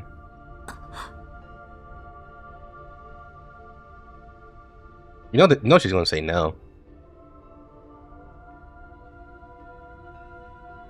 Upon hearing the name Angelia, Alba's pupils contracted abruptly. You have witnessed the process of my resurrection from death twice. You know I can do it. She grinned and made a gesture of crawling out from the grave. Although 10 years have passed, Angelia's personality backup data has always been stored in Paradeus' database. This is true. As long as you nod, I don't even need the whole Defy squad. I just want you. As long as you nod, I can give her back to you now. As far as I know, this is the biggest source of hatred between you and Paradeus. So, is this transaction fair? A perfect win-win situation. Quilovig proudly smiled, shook her body, and observed Alba's reaction. She thought she hit Alba's soft spot. It is her soft spot, which she's going to say no. Are you telling the truth? Chill's eyes lit up, revealing a satisfied smile. Of course, sweetheart. I am Dr. Quilovig. Quilovig never cheats, at least not her own people. She placed her right hand on her chest and raised her left hand high, making a solemn oath. How do I know you're not lying to me? Perhaps everything you just said is just a prelude, but in the end you only won 043. I heard your conversation. You need to complete the Paradeus project, which is what you said. Your common goal is with Eigla. I don't believe you would neglect important matters and only focus on trying to persuade me. Her voice trembled slightly, but her tone tried to remain calm. She looked at Quilovig with a hint of expectation and doubt in her eyes, as if waiting for an answer or to further confirm whether the woman in front of her what was saying is true.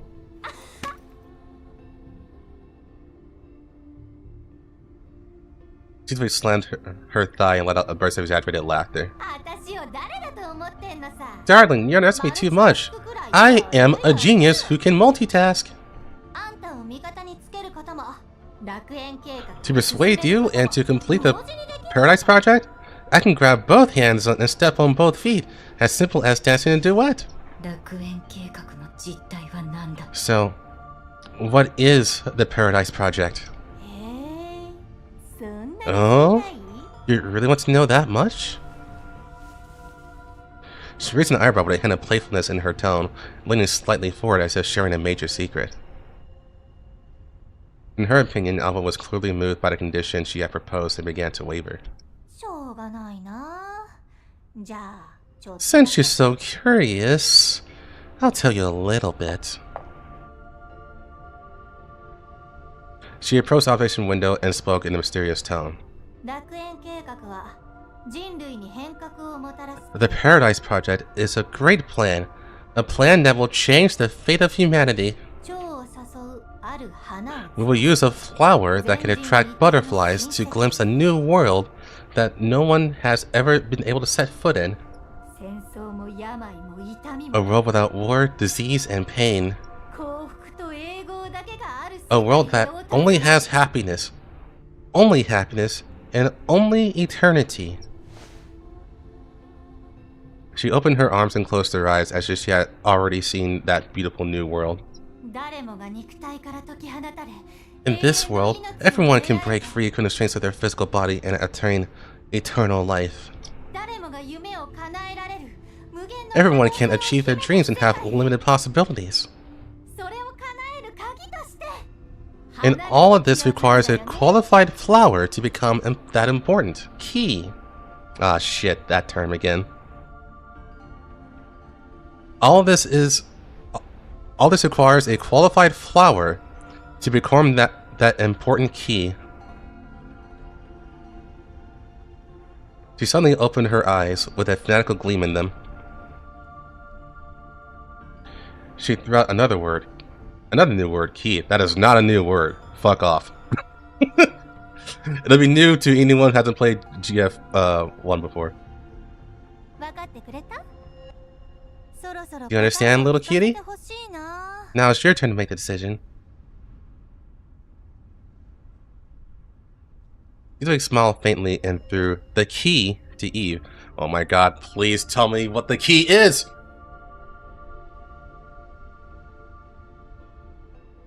However, Quilovig did not notice that as she spoke passionately, Alba's eyes had gradually turned cold.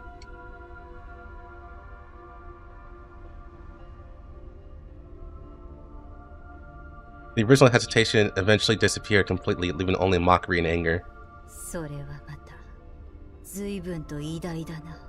That really sounds great. So, are you going to use that child to open the door that can trigger the operation of the relics? Did she create a small device that imitates a starfish?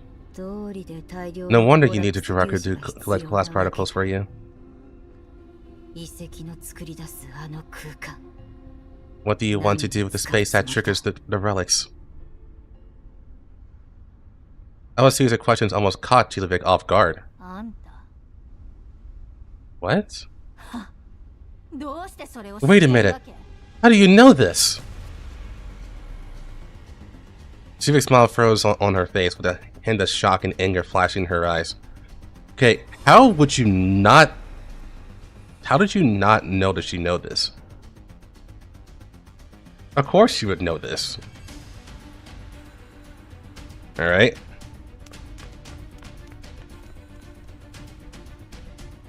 She immediately rushed to her computer and found that the firewall in the central system has already failed. She realized that Alba had infiltrated the server, and perhaps she had already seen all the confidential information.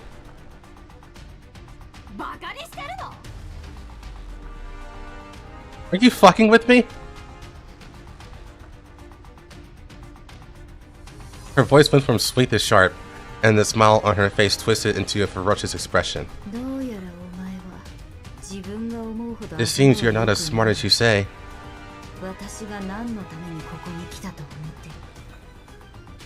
What do you think I'm doing here? This time it was Alba's turn, and there was a hint of sarcasm in her voice. But at least you're right about one thing. You are far behind Dr. Shaw.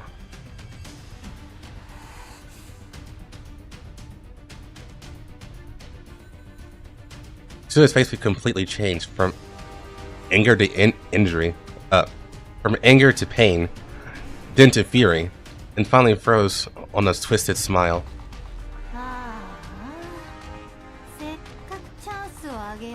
Such a pity.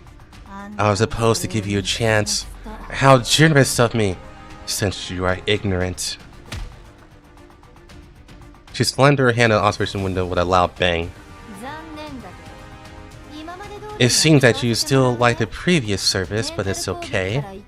Since you can survive a mental attack, why not think about whether you can survive in reality? I hope you can still put on such a tough stance next time, sweetheart. Chilovig's face showed a sickly smile, almost sticking to the observation window.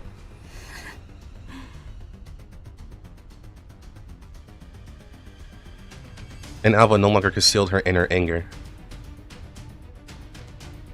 She looked at Chilovig with contempt and disgust in her eyes. I will. I'll make you, Paradeus, and Gerard pay the price for everything you have done. Especially you. I will personally unscrew your head. I'm gonna say... I guess unscrew your head is a nice way of putting it. I'll make you pay the appropriate price for your insulting words and actions towards Anjie.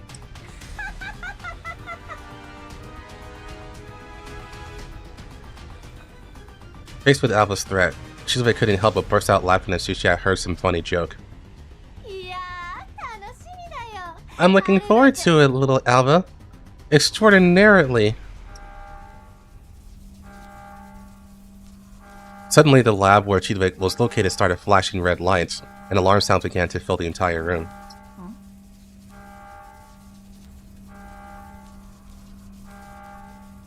Upon hearing the alarm, Chilovig's smile froze on her face as if she looked incredulously at Alba. What have you done? And Alba spoke with a slightly mocking tone. What do you think? Chilovig stood still for 3 seconds and immediately reacted. She came to the computer again, intending to self-destruct, but the system repeatedly rejected her. You? The same mistake cannot be made twice. By the way, did you bring poison this time? If you don't bring it, it's late to run, right? I suddenly remembered that I have a lot of things to do. I'll come back to you when I'm done. Don't think about me. After finishing speaking, she's actually sent us a flying kiss, turned around, and walked out of the laboratory with twisted steps, and ran away without looking back. It's your turn to work, Wipha. Alba closed her eyes without panic or hesitation, calm as if she was not in dangerous enemy camp. Her fingers trembled greatly, as if playing a silent piece of music. At the same time, deep underground in the complex sewer system of the Gerard group, Wipha was making fond preparations for her actions.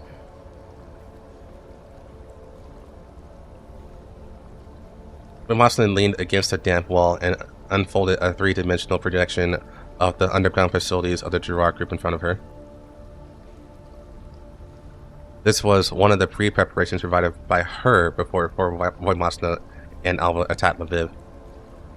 At that time, it was one of the evacuation plans, but now she has to make plans for the attack. She was covered in carefully prepared tactical equipment, explosive tools, electronic jammers, space magazines, and several small EMP devices. Each item has been inspected and calibrated to ensure reliable performance at critical moments. She just completed the third equipment check, confirmed it was correct, closed the map, and stood up. In the corner sewer, Helena maintained a clear distance from Wipha. She curled up on a protruding pipe in the shadows, vigilantly observing Wipha's every move. The three metal balls beside her hovered in the air, ready to form a defensive formation at any time. We take action in 1 minute. Wipha's voice is low and firm, but she didn't know who she was talking to. She checked the assault rifle in her hand, confirming that every mechanical component was in optimal condition, and then loaded the magazine into the barrel, making almost no sound in one go. Helena watched as Wipha skillfully operated her weapon, her body involuntarily contracting backwards. 3 metal balls immediately moved in front of her, forming a miniature projective barrier. Wipha noticed Helena's movements but did not show any emotion, and just continued her preparation work. Her wolf eye scanned her surroundings and was performing a self-checking program. Route confirmed. Helena leaned forward slightly, as if curious about the talking to herself Wipha. When Wipha looked up at her, she immediately withdrew. Is that person up there?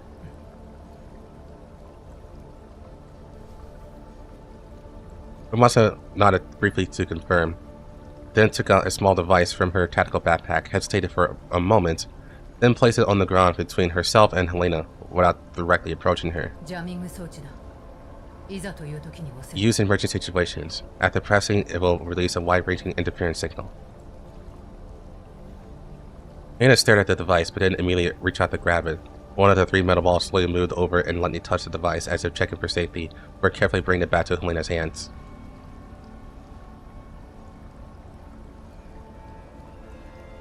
Wipha calmly watched the scene without expressing any emotion. She only confirmed that Helena had accepted it and turned around to continue checking her equipment. Me, her, and she all have locations installed in our bodies that can only respond to each other. The range is only 2 kilometers, and the signal is very old, but only the 3 of us know. This is a key component of her and Alba's assault formation, now the lifeline for the rescue operation. Helena listened to Wipha's explanation, and her vigilance seemed to ease a bit, but she still kept her distance.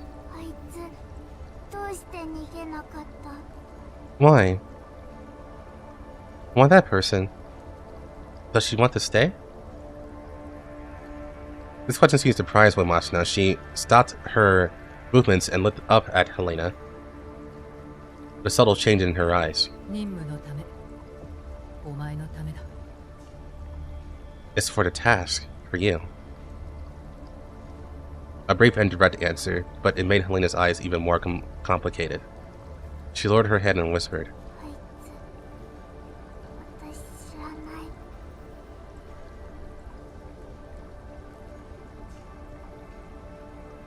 "That person, I don't know her."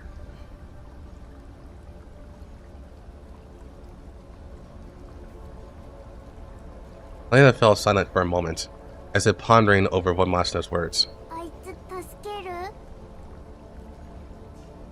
You, that person, saved?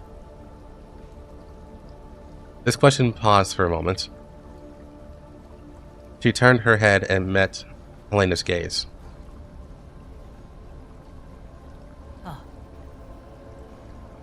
Yes. Rescue? Yes. Wipha nodded. I can't take you. Helena widened her eyes. No! No. Wipha shook her head. It's very dangerous. I can't protect you.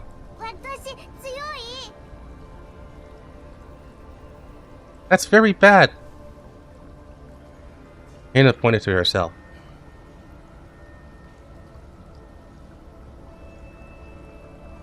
Wipha pulled out her broken military knife and used the blade to carve a twisted monster face on the ground. He is very strong. Stronger than me. Helena lowered her head and looked at the graffiti drawn by Wipha. Although conservatively speaking, it was by no means good, she still recognized it as Eigla.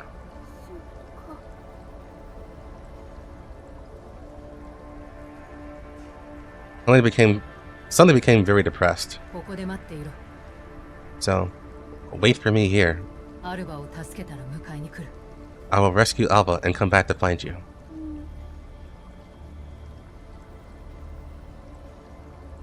Suddenly, Helena seemed to remember something. The 3 metal balls beside her began to slowly spin, emitting a slight buzzing sound. One of the metal balls separated from the spear and floated in front of Helena. Helena reached out her little hand, gently picked up the metal ball, and handed it to Wipha. Here you are. This will protect you. Her tone is very serious and firm as it addresses something very important.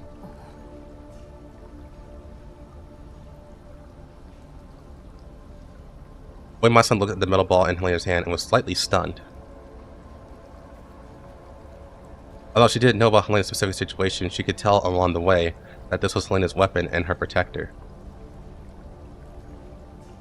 She had intended to refuse because she felt that Helena needed this kind of protection more than herself. But looking at Helena's hopeful gaze, she eventually reached out and took the metal ball.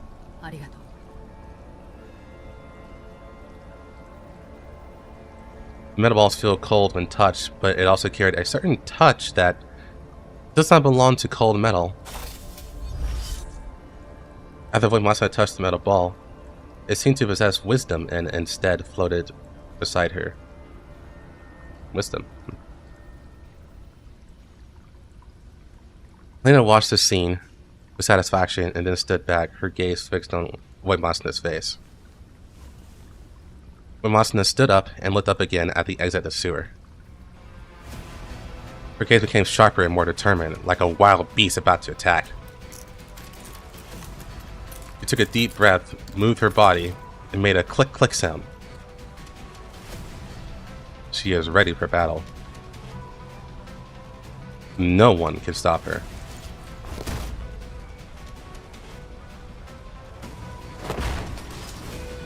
She suddenly jumped up, her figure like a chariot, instantly breaking through the metal grill. Turned open the entrance, and a bright beam of light fell down.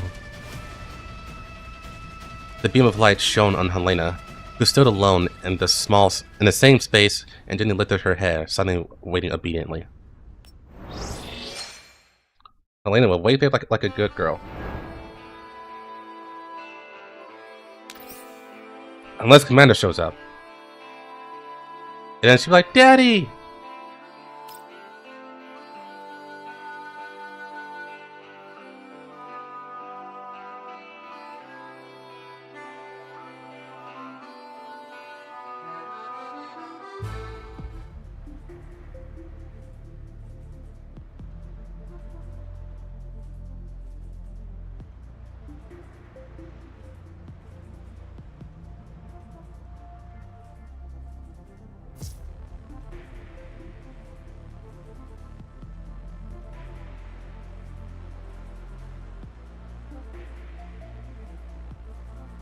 I have entered the monitoring system and am synchronizing the security system plan.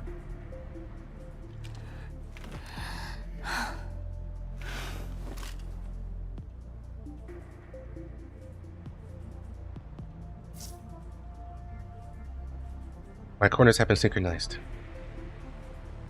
Received. Wait for me.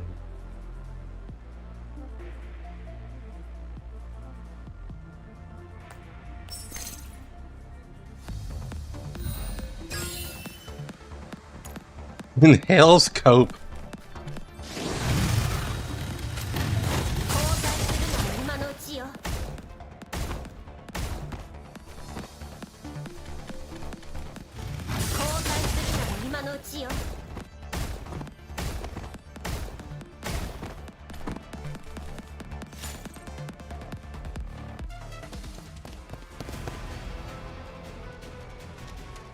The hurried and heavy footsteps echoed in the open corridor.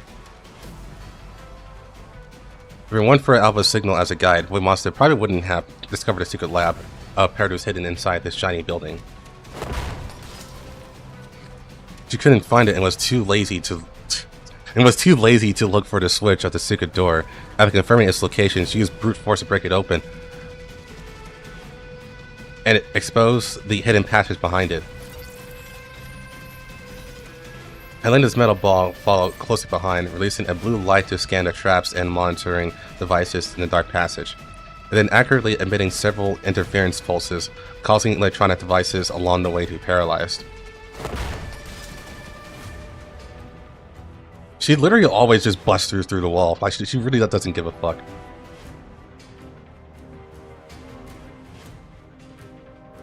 After destroying the automatic surveillance towers along the way, she kicked open the heavy door, standing at the end of the passage with a deafening roar. The metal door twisted and deformed under tremendous force, sinking inward and almost falling off the doorframe. The doorknob creaked uncontrollably like some kind of painful wail. Debris splatters and smoke fills the air. As the metal door completely fell off, one Machina figure appeared at the entrance of the lab like an insurmountable mountain peak.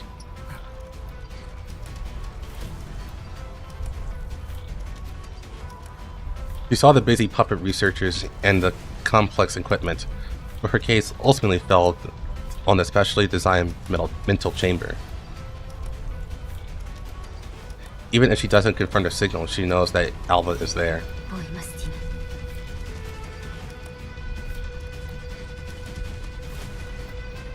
Similarly, Alba was trapped inside the cabin, also discovered the arrival of Wipha.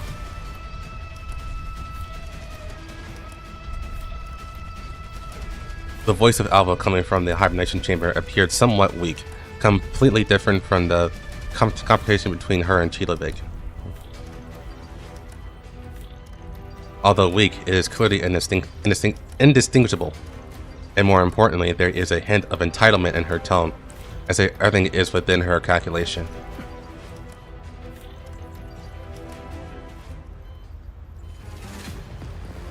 After she actually stepped into the lab, those busy puppets suddenly turned around and faced her, their eyes emitting a terrifying red light. Their hands, which were originally used for scientific research, also extended with their blades and firearms in unison. And the next second, they all pounced on Wipha.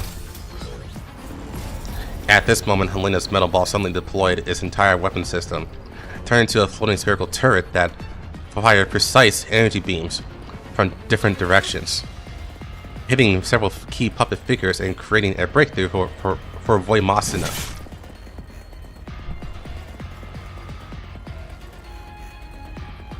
The performance of these puppets is actually 3 points stronger than the peripheral guards. The blade slashed of Wipha's body, leaving a deep wound. Out of my way. However, it is still meaningless.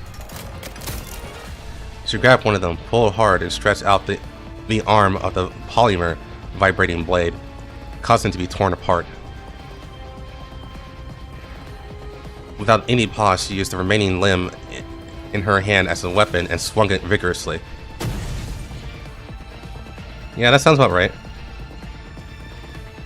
With tremendous force, the remaining limb hit the head of another puppet doll. The puppet's doll head instantly exploded. Electronic components and engine oil splattered everywhere. Wipha's movements were not sloppy at all, clean and full of power. In the next second, she had already approached the remaining puppets.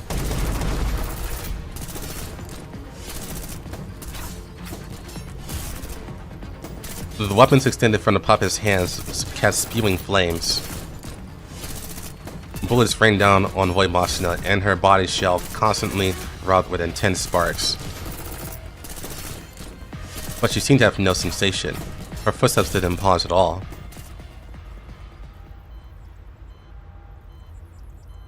Soon, she was the only standing figure left in the lab. She stood in a mess, covered in enemy-inspired blood and engine oil. Even her body is now covered in scars, with a metal ball hovering over her side, scanning the debris of the ground as if checking if there are still a machine that has not yet stopped.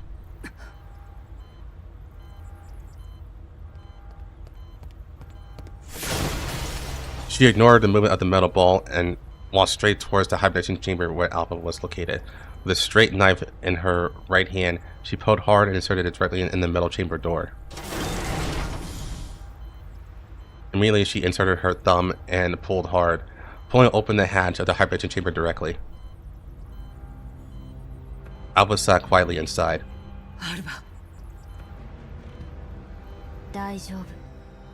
全部計画通り。 I'm fine. There's no deviation from the plan. Alba's voice remained light, but her eyes were unusually sharp and clear. Wipha lowered her head and looked at the wires and restraints that bound Alba's body. She had relied on violence all the way here, but now she became delicate and careful, slowly removing these restraints for Alba. After being torn apart, the cable still shimmered with electric sparks, suddenly recounting the torture she suffered when she was imprisoned.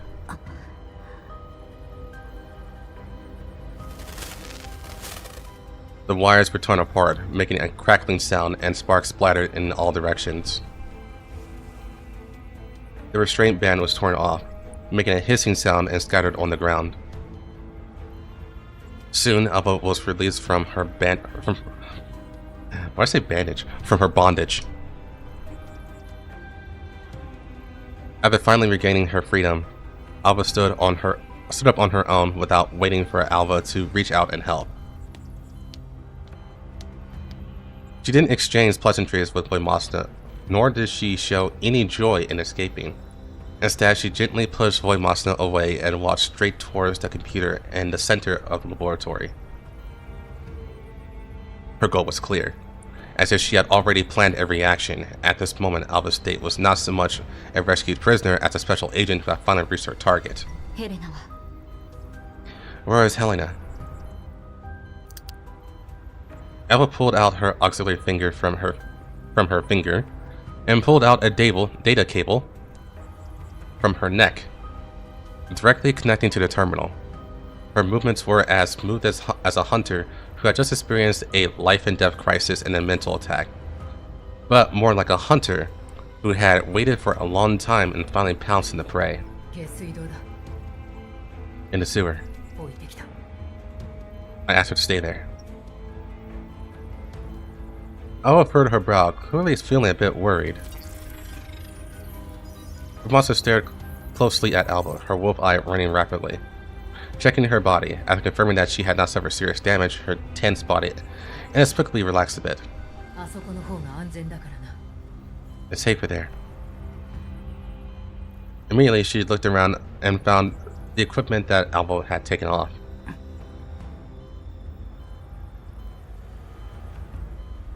Alba remained silent, her eyes once again entering a state of continuous scrolling green data stream.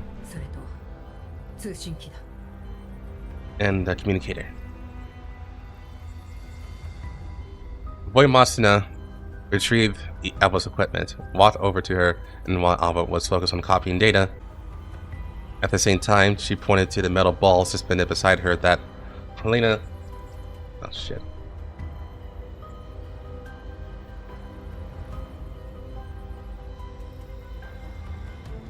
Yeah, I gotta notice that the stream went down. Let me check everything real quick.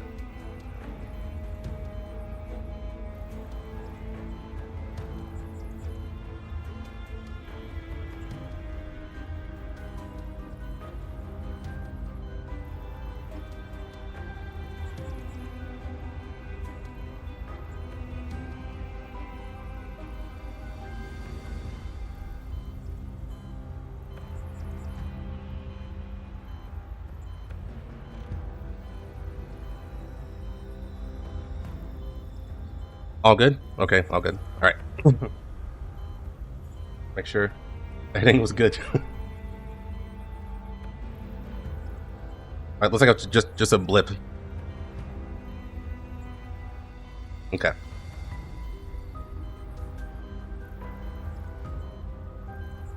At the same time, she pointed to the metal ball suspended beside her that Helena had given her, indicating that it could be used as a communicator.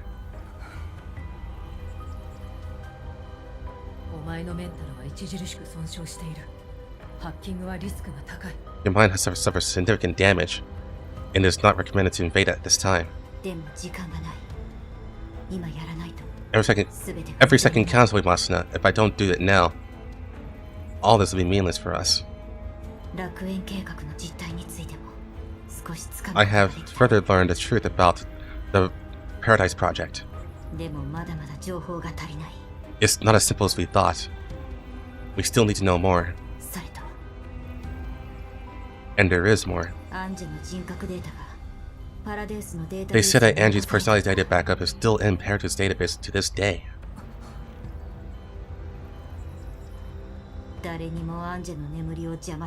That backup needs to be deleted. She should rest in peace. Wipha. Alba didn't even turn her head until Wipha dressed her up, and she remained focused on the computer in front of her. With their support, we must decrypt and copy as much data as possible before Eigla returns. We still know too little about Paradeus. From invading this building to arriving here, it took me a total of 2 minutes and 42 seconds, and they had ample reaction time. If we don't retreat in time, it'll be difficult for us to break through when that doll returns. I know. Alba still didn't waver. In front of her, on the computer screen, the scrolling data seemed to change rapidly like her mood.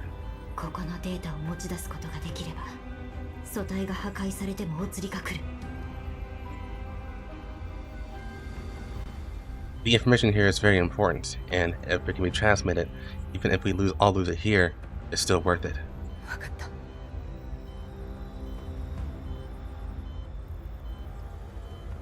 I understand. Wipha nodded and no longer objected. Instead, she turned around and walked towards the laboratory gate that she had destroyed, leaned down and began setting traps. Inside the lab and the patches outside, the alarm sounds were incessant. Amidst the flashing red lights and piercing sounds, Wipha and Alba remained silent to each other, quickly fulfilling their respective roles.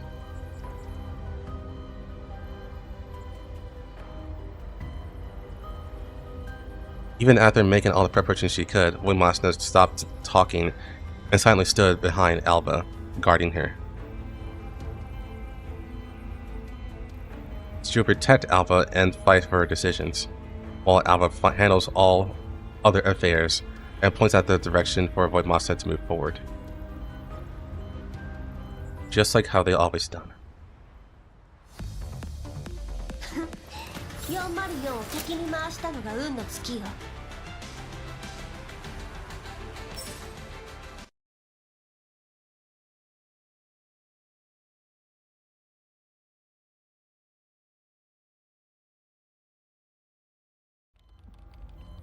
And they're pretty decent one in Ghost 191. If you're only counting the end, yes, because, you know, the UNC wasn't really a thing until the end.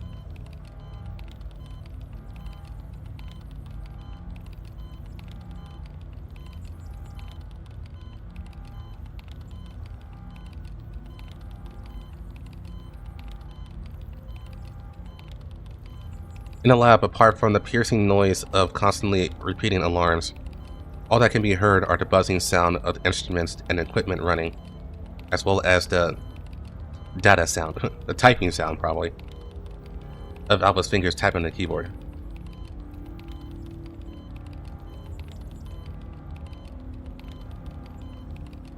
On the screen, a progress bar is slowly moving forward, like a race against time, with each second appearing particularly long.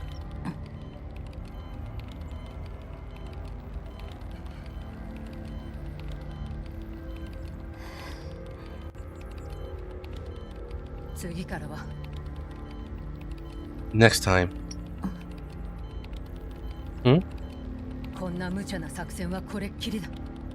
Don't execute such plans again.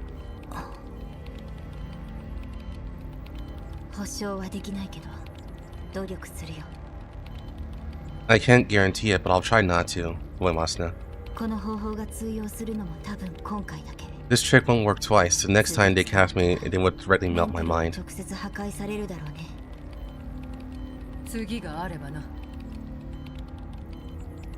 This time it almost happened this time. あなたがいるから大丈夫だよ。 But you're here. It's like, alright, butter me up, will you? You know what I meant. ヘレナが待ってる。 Helena's still hiding. 終わったらすぐに Yeah. 迎えに行こう。 Once this is resolved, we'll leave together. Alba's gaze was focused and serious. Even though she was still talking to Wipha, her eyes were tightly fixed on the progress bar on the screen. Her fingers were jumping rapidly on the keyboard, as if playing an impassioned piece of music.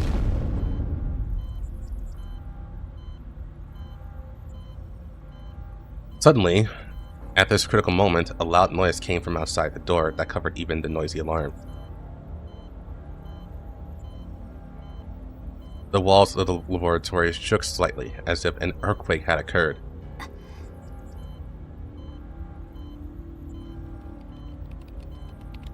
Alba paused slightly in her hand, stopped for less than half a second, and then calmly resumed her work. For once, no more explosions. This time is different from last time. Alba didn't give Quilovig a chance to self-destruct. She couldn't destroy the data in the computer or the hard drive. The computer stored too much information they needed, including the true detailed file of the Paradeus project, which also contains records.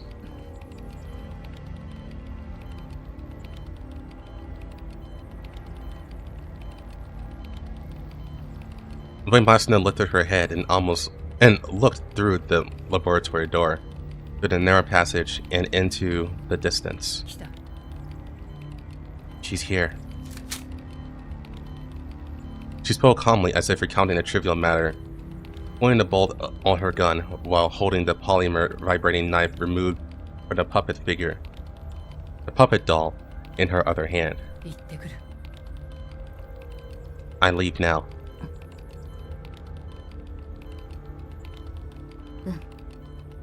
頑張って。 Good luck. Alba didn't turn back, but she felt a gentle breeze behind her. Silently, Wipha's figure disappeared from the lab. In the corridor, the smoke and dust slowly dissipated, revealing a beautiful figure. Eigla walked calmly through the ruins left by the explosion, as if taking a walk. Her suit had no wrinkles, and her high heels made a crisp sound as if as she stepped on the debris. Behind her, there is a fully armed elite unit. This is not an ordinary security personnel, but a puppet-shaped special operations team directly belong to Eigla.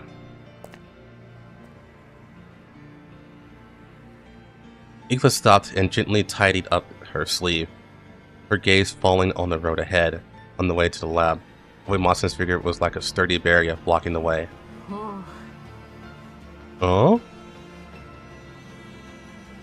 The sound of Eigla was soft as velvet, yet it contained an undeniable power. You know, they need to stop with these metaphors. It's like, we get it! She nodded slightly, as if meeting an old friend. Miss Wipha, what an unexpected encounter. I thought I'd meet Miss Alba. But she only took a few steps before stopping again. Behind her, there was a large group of fully armed guards, none of whom were human soldiers. All members are puppet doll squads, directly under Eigla, each selected and modified by Eigla herself, possessing the ability to sleep through ordinary tactical squads. Eigla stands at the door, her eyes cold and sharp like a knife.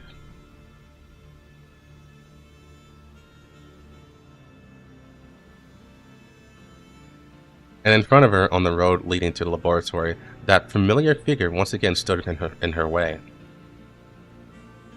This is the only reason why she stopped walking.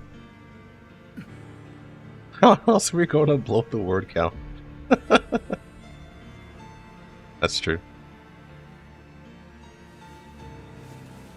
Wipha didn't respond. She just gently put down her AK-15 and placed it on the wall beside her.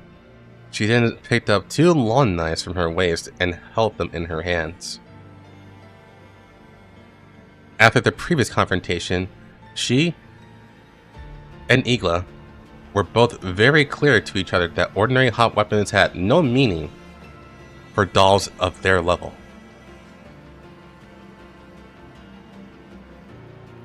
Eigla watched Wipha's movements, and a smile appeared at the corner of her mouth.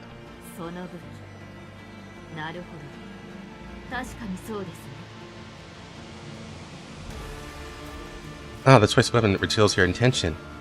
I understand now. She gently raised her hand, gesturing the cue behind her to stop. Wait a moment, everyone. This is a private invitation from a distinguished guest. Eigla took a step forward, with smooth and graceful movements, like a ballet dancer into the center of the stage. Her right hand gently stroked the thin sword at her waist, while her left hand pulled out a silver and gold handgun, which was then retracted.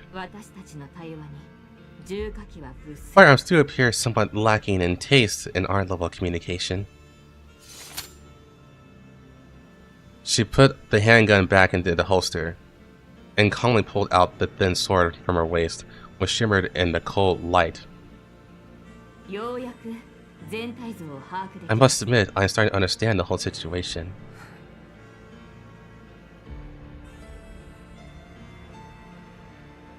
Her voice remained gentle, but contained a peculiar admiration. Miss Alba's plan is indeed impressive. Being captured by me was not an accident, but a deliberate arrangement. A carefully designed trap leads her into the core area and exposes her to confidential data that was previously inaccessible. And you, Miss Wipha, are now the last chess piece in the game, responsible for blocking any force that may interrupt data transmission.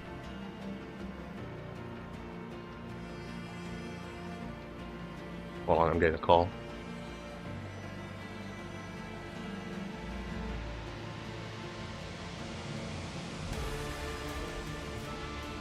I need to check this.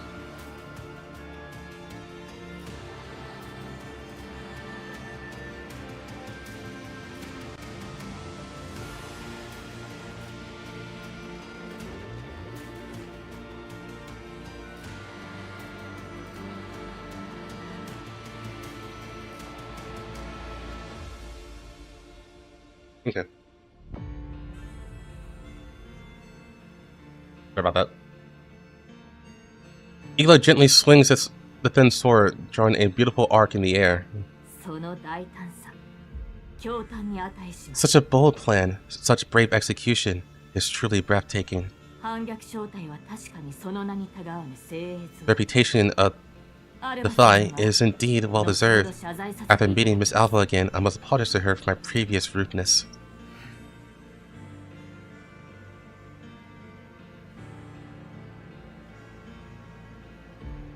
Wipha remained silent, slightly lowering her body and adjusting to the most suitable posture for combat.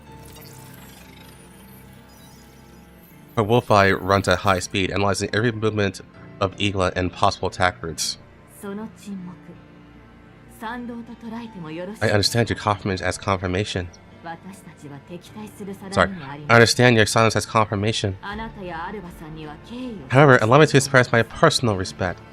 Despite our opposing positions, I still admire the courage and wisdom of you, Miss Alba. The tone of Eigla is sincere, but there's a dangerous gleam in his eyes. However, respect is respect, and responsibility is responsibility. I cannot let your plan succeed. That is why I will stand here and talk for 20 minutes.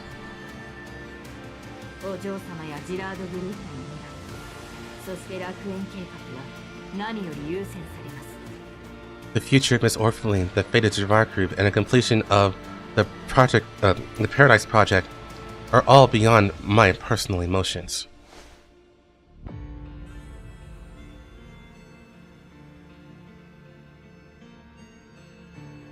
Lifted her thin sword and pointed at Voimosner, her posture full of threat. How long? How long does it take for Miss Alba to complete a data transmission? 5 minutes? 10 minutes? Eigla carefully observed Voimosner's reaction, even though Voimosner did not respond or waver. Oh, I see. It seems I had to speed up the pace. Took a step forward, and the sound of her high heels touching the ground was clear and pleasant. Miss Voimosner, please forgive my rudeness next. I will try my best to ensure that this process is both efficient and dignified. You talk too much. Voimosner finally spoke, briefly and directly. Upon hearing these words, Eigla chuckled lightly, and the warmth in her eyes vanished, replaced by a cold focus. Then, let action replace language.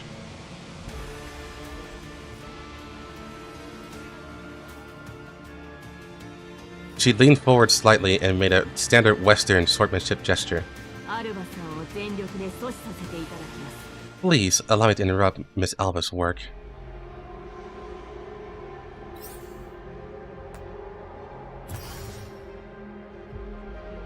Fucking yapper.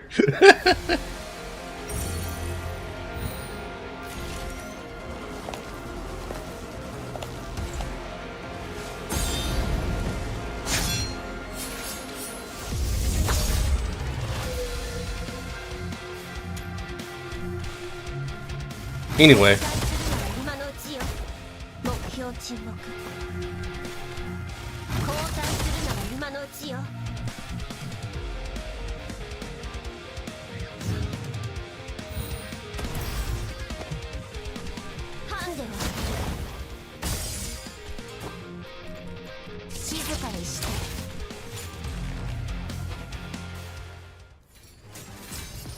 Hey, Eigla, check out this cool bike.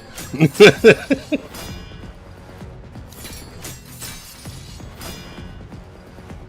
sound of metal clashing echoed into the open corridor, like some kind of precise music.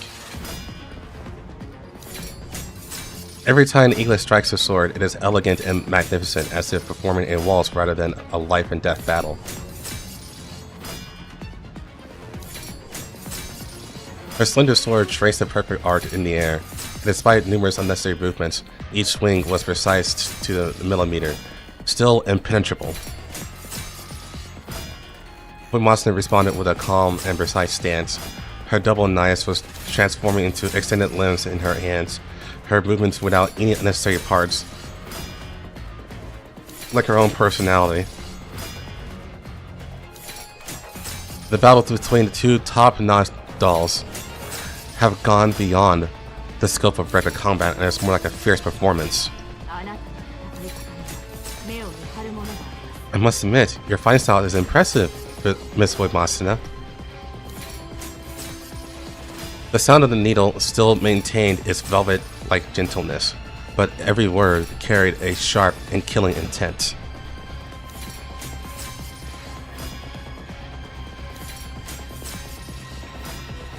As she spoke, she changed her attack route from an almost impossible angle, and the slender sword searched for the smallest gap in Voimosner's defense like it was alive. This simple yet extremely precise combat style is truly pleasing to the eye.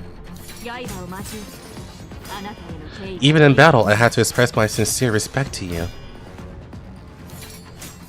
Her high heels create an elegant rhythm on the ground, with each step like a part of a dance, yet almost containing a deadly threat.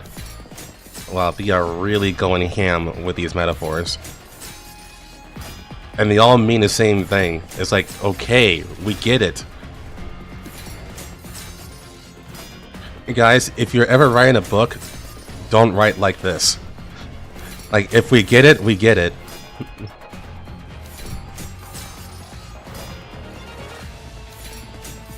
When Masuna did not respond, her entire attention was focused on the battle. Her body was already covered in scars, and her combat suit had several cuts, revealing her prosthetic body and oozing bionic blood underneath. Nevertheless, her movements remained precise and efficient, without any hesitation. It seems that you don't really enjoy conversations during battles. You will read the metaphor. Thanks for the super chat, Dylan.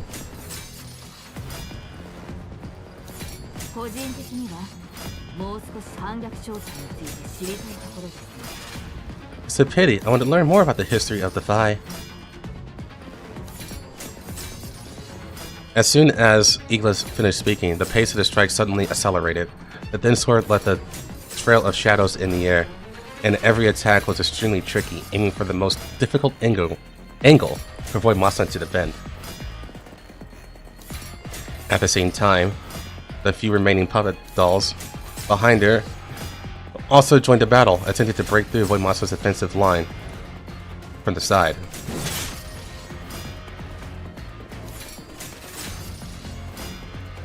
When Masuna's wolf eyes flickered, and in that second she turned sideways at an almost impossible angle, avoiding the most deadly blow from Eigla, while sweeping her longsword and cutting off a puppet doll attempting to approach. Marvelous! Your response is indeed worthy reputation. Eigla nodded lightly, expressing sincere admiration. But I'm afraid time is on my side. Miss Alba's stage acquisition takes time, and your voxel loss is already quite significant.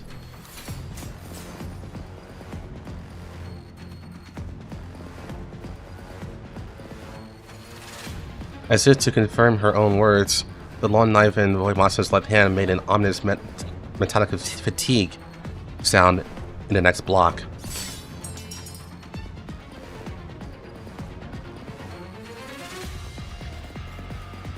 With a crisp sound, Masuna's long knife shattered, and the sharp blade flew to the side, deeply penetrating the wall.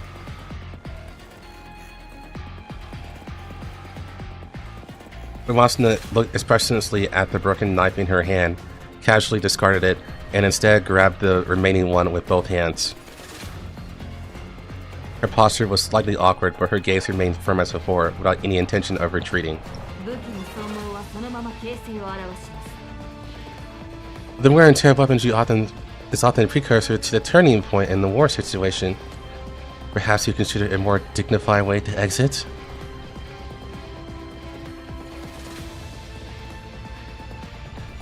Eigla danced a sword flower, and the thin sword shimmered with a cold light under the light. Her posture is calm and composed, as if she had complete control over the situation. Of course, I fully understand your responsibility as a guard. But sometimes recognizing the situation is also a wisdom. Only you are left. Masuna answered calmly. Her gaze swept through the hallway. The puppet doll squad that had been following Eigla had been almost completely eliminated, leaving only a few scattered ones barely able to move. Huh. Are you proud of that achievement? It is indeed worth being proud of. Eigla smiled slightly, but her gaze became sharper. But you seem to have forgotten that even if I am the only one left, the ending will not change in any way. I will achieve victory, and then go greet Miss Alba. As for you, you will become another piece of data in the archives of the Gerard Group.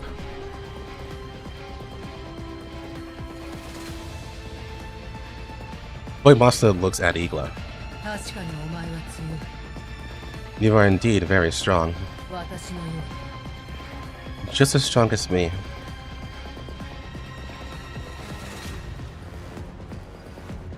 Eigla raised her eyebrows slightly, a hint of surprise flashing in her eyes. That is truly a peculiar way of self-evaluation. When Dr. Shaw first created me, even if she looked around the world, there was no stronger doll than me. Our personalities are all very bad.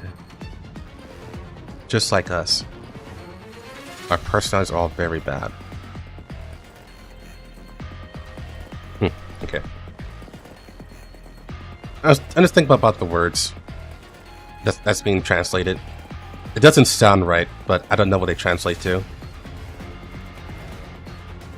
Wipha's words were very calm and conclusive, without any arrogance, just stating the fact.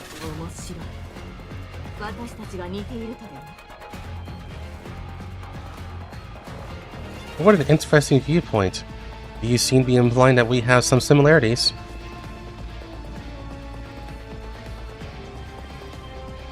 A hint of vigilance flickered in Eigla's eyes. She adjusted her stance slightly, preparing for the next round of attack. No, I just remembered myself, so I just want to give you some advice. Wipha held her head with her hand and twisted her neck. If you lose the title of the strongest doll and become worthless. Before she could finish speaking, Wipha suddenly sank her body and avoided Eigla's piercing through sword at an incredible angle.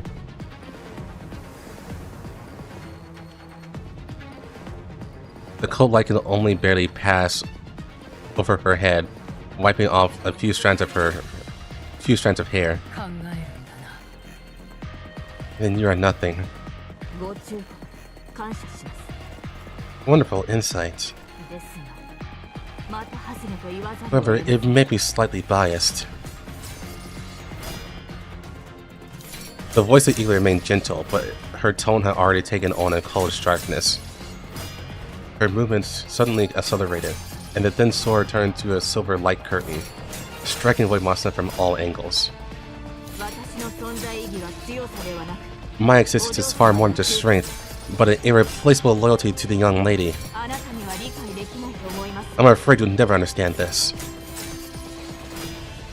Wipha struggled to block the continuous attacks, and tiny cracks had already appeared on her long knife. Her movements began to become slightly slow, but her gaze remained sharp as before.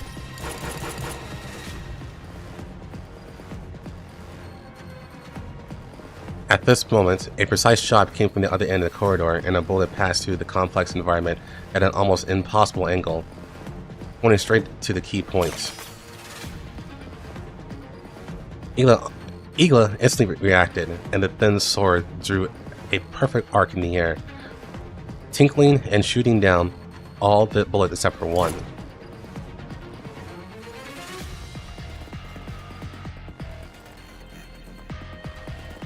A bullet pierced her shoulder, leaving a bullet hole in a perfect suit. Eigla's movement hesitated slightly, a hint of disbelief flashed in her eyes, and then turned into cold anger. Such precise shooting. That's really unexpected. Wipha's trying to get around here. Alba's voice came from the end of the hallway, clear and firm. She stood in a perfect shooting position, with a stable posture and the muzzle aimed straight at Eigla. Without any hesitation, Wipha immediately turned around and rushed deeper into the corridor at extraordinary speed. Please forgive me for not being able to allow that. As Eigla was about to pursue, it noticed that Alba's muzzle had slightly moved down from her, and on the ground, several small devices flashing red light appeared at some point. Struggling with bones and bones.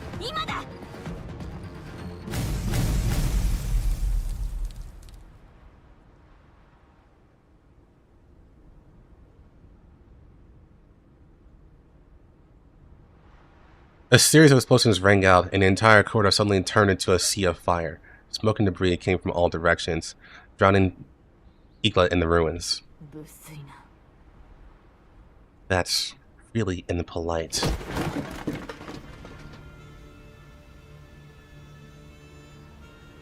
In the smoke and dust, the cold and restrained sound of Eigla could be heard.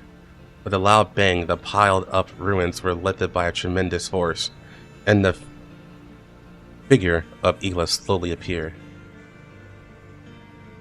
Her suit was already covered in dust, and her perfect hairstyle was a bit messy, but her posture remained meticulous, and an icy, killing intent in her eyes became even stronger. However, when the smoke dispersed, Alba and Wipha had already disappeared at the corner of the corridor. 見事なコンビネーションです。 Such exquisite coordination is breathtaking. Eigla calmly patted the dust on the suit and gently tidied up the cuffs. The action was calm and composed, as if the explosion just now was just a trivial accident. She lightly touched the communicator in her ear, her voice cold and calm. 総員、厳戒態勢。 Please put all security forces on alert immediately. 目標逃走中。絶対に The target is evacuating. Extremely dangerous and must not be allowed to escape. 施設全体を封鎖してください。 I want the entire building to be under my surveillance. She gently smoothed out the wrinkles in her suit, and the gaze became as sharp as a knife. お嬢様の勇者となり。 I will completely resolve this matter before her dinner time. 私が強かった？あなたの采配のおかげよ。 No, no, no, no, no, no, no, no, no. No, no, no, no. This is shorter than I thought it'd be. There's one more. Yeah, this is shorter than I thought it'd be. Basically, the back half didn't have nearly as much dialogue as the front half.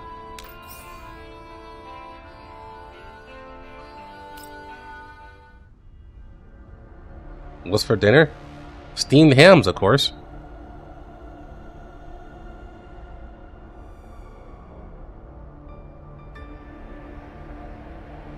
In a luxury suite, Zimmerman stands in front of the French window, overlooking the night view of Lviv.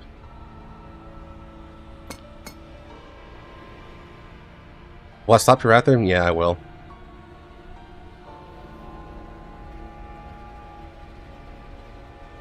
His fingers lightly tapped the window frame, and an undisguised anxiety flickered in his eyes. After a moment of hesitation, he walked towards the sofa, sat down, and took out a specially designed encrypted communicator from his inner bag.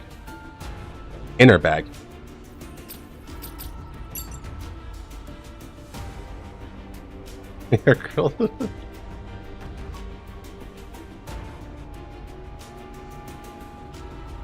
After entering a complex password, he dialed a number. Communication was almost immediately connected. Miss Quilovig, please explain your behavior. Oh, Congressman, which aspect are you referring to? On the other end of the communicator came the mocking voice of Quilovig, with a light and airy sense of pleasure, as if enjoying some kind of private joke. I suggest you don't continue to waste our time together. My current mood is not as good as you imagine. Don't be so fierce, Congressman. I just wanted to help. Her prolonged tone carries a pure, playful tone, yet also carries profound meaning. Help? Are you referring to helping by transferring one of the mission objectives from the research institute when the person I sent was preparing to take action? You know very well that the third generation doll is more important target than killing the disobedient orphan.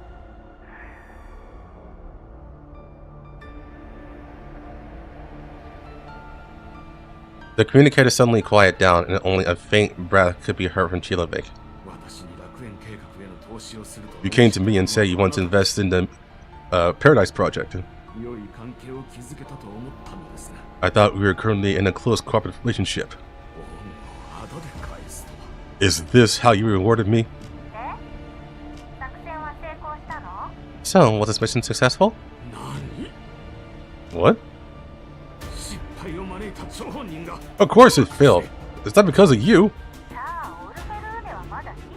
The main mission failure is that Orphalane is still alive, right?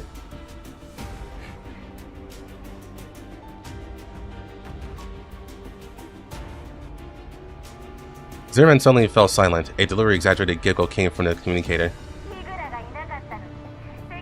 Even when his third-generation doll assistant was not present, you were unable to successfully eliminate the young lady who had only touched the experimental instrument with both hands.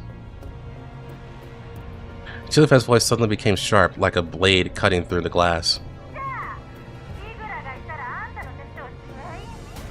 If Eigla were there, wouldn't it kill all of you people like dogs? Do you still have the face to ask me why I transferred a third-generation doll? Are you an idiot?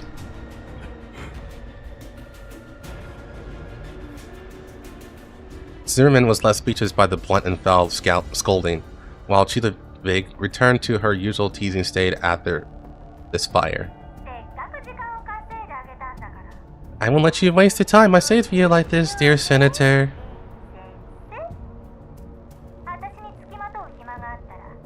Instead of getting angry with me, it's better to hurry up and investigate why you sent your most capable person to assassinate Orphalane, but the mission still failed.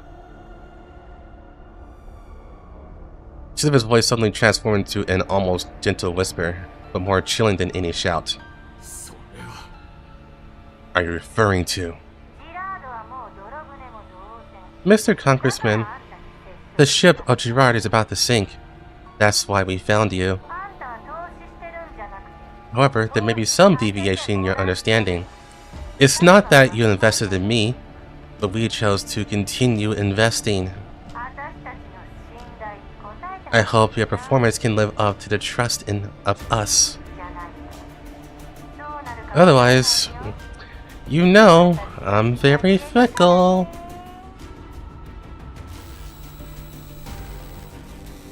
Communication suddenly interrupted, leaving only a piercing electronic noise. Zimmerman stared at the communicator, his expression fluctuating. He took a deep breath and put the communicator back in his pocket, and fell to deep thought.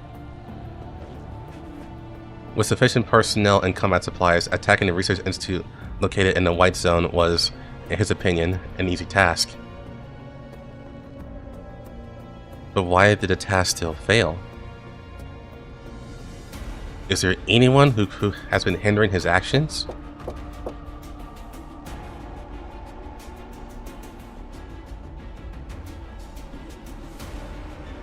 The resolute knocking interrupted Zimmerman's thoughts. Before he could respond, the door opened on his own. A tall man in military uniform strode in.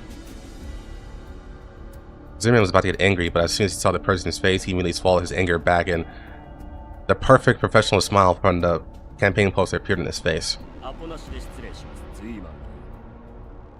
Yo, you look sharp as fuck, dude. Don't know who you are, but man, you're looking sharp. I like it. Sorry, Congressman. Our bar seemed to make an appointment. The soldier was calm and indifferent, without any apology, more like stating a fact. I thought you were accompanying the Vice Minister to attend the event. I was thinking here about the comrade Vice Minister. Senator, she asked me to remind you that your time is running out.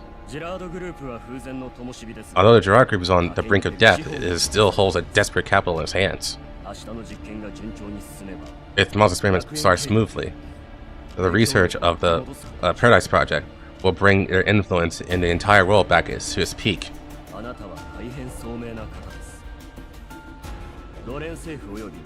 Mr. Congressman, you are a smart person who has won many supporters with the UNC and the entire military system. But if Faben cannot come up with anything sincere, they may reconsider this cooperation.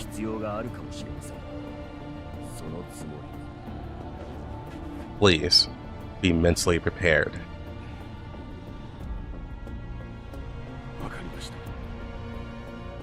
I understand. Zimmerman finally spoke, and the confidence in his voice had been replaced by obvious pressure. Before tomorrow, I'll definitely deliver that third-generation doll to everyone's hands.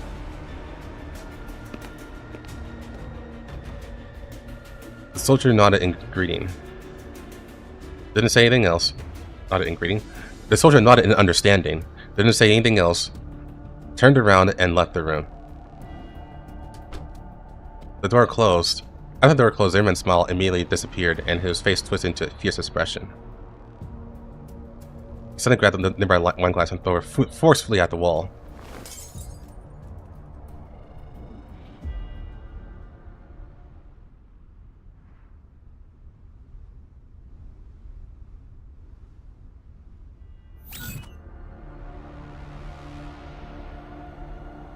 Quilovig hung up the phone and looked at the tiny figure behind her. Hey, you're finally back, my little flower. Ah, fuck. Damn. She found her fast. Helena was trembling all over, looking at the woman in front of her. She tried to protect herself with the flying spear, but they didn't react at all. My lovely little flower, have you forgotten who gave you this thing? Oh, did she make those? Quilovig took out a button, lightly pressed it, and the spear immediately became dull and fell to the ground. Although I was defeated by Miss Snowwolf, I still have my own trump card. Thanks to that, I was able to find you.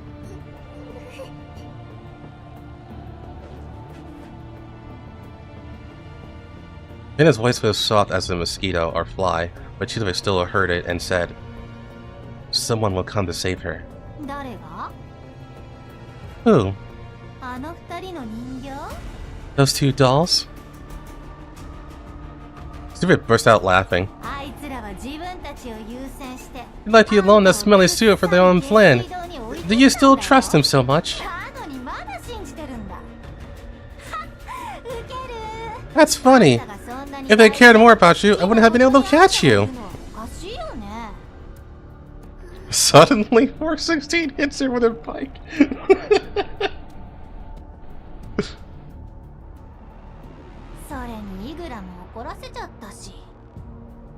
Moreover, they successfully angered the third-generation doll. You should be feeling overwhelmed by the beating now, right?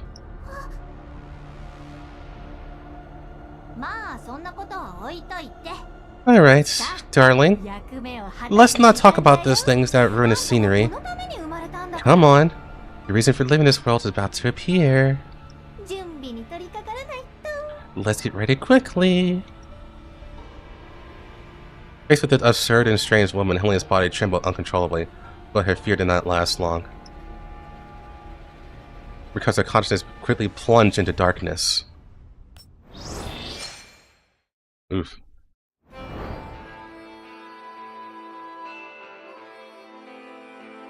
Does anyone have spare copium? You know what? Literally, quite literally, the same exact thing happened in Mirror Stage. Okay, not exact thing. It didn't exactly happen the way. But when AK-15 sat down Angelia during Mirror Stage, just so that she could take care of shit ahead, and then Gray picked up Angelia while she was gone. Yeah, there is a parallel there.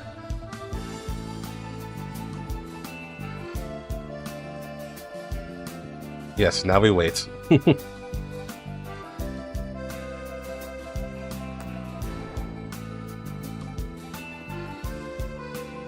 It's not a good mother. To be fair, I'm not entirely sure what AK-15 could have done for that part either, other than take the risk and take Helena with her.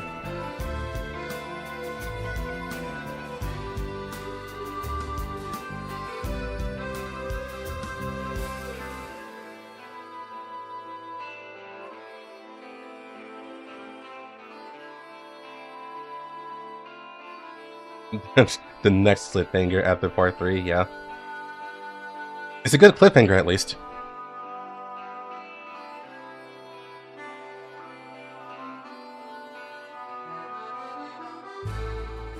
Yeah, I'm hoping part 3, we have all the teams converge and come together.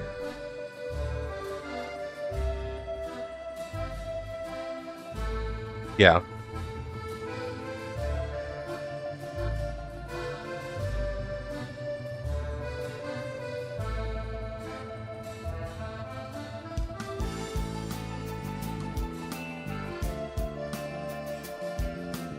Because they can't believe in Nampa. Yeah, because Nampa appears compromised. Yeah.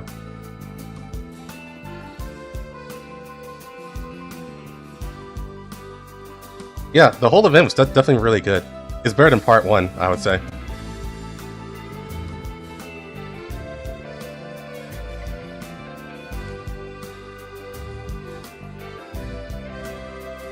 So Paradeus infiltrated Nampa?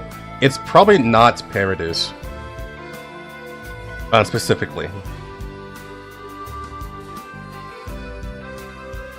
It's just that the Nampa is under UNC.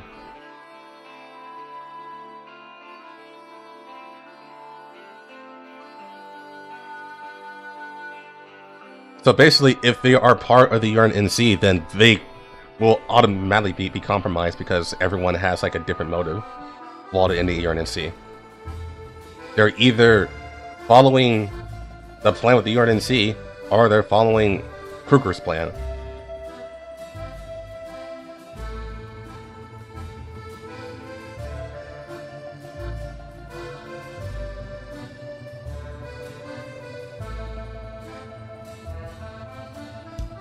That's correct, yeah. Basically, what Kruger and Helena are trying to do is that they're trying to, like, in this case, those two are the infiltrators. In this case, they're the ones that are trying to right the tide that the UNC is trying to do. But even with their high status, they are vastly outpowered and outnumbered. But they do their best, obviously.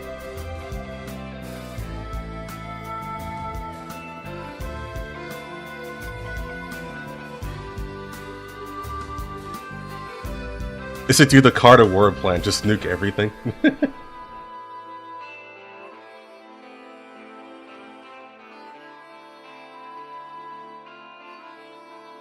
The commander would do his own thing. If there's any plan he's willing to follow, it's Lunatia's plan. And Lunatia's plan is to follow the commander's decision, so...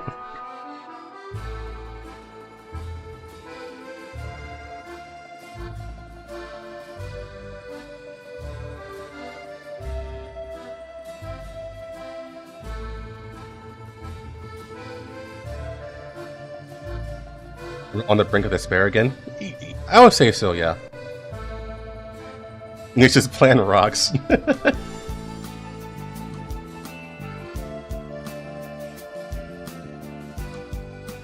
I wonder if the commander thinks about Anjie. He does a lot. Yeah, he does.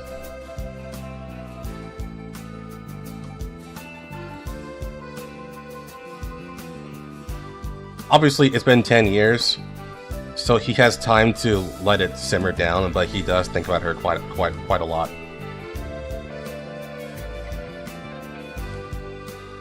In fact, he thinks about everyone who has died under his protection, or he has partnered with.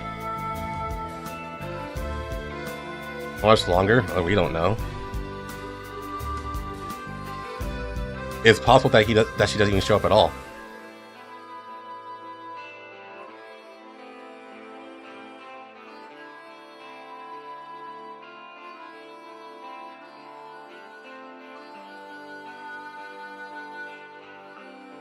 Was there ever a photo of him and Anjie? I don't believe so, no. Literally they only met in person once.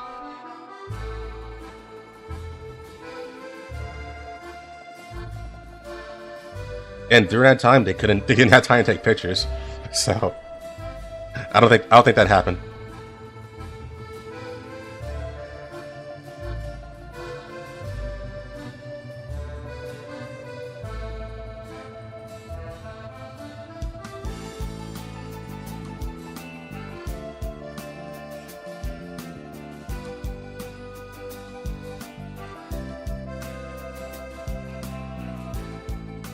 When Masta and Alba go into Alma after this.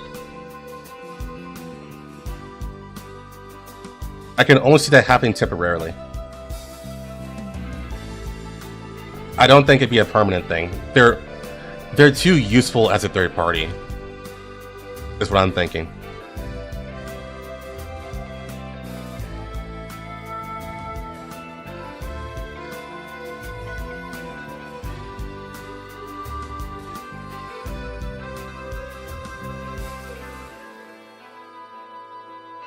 I'm pretty sure if you request it on Twitter, someone will draw it.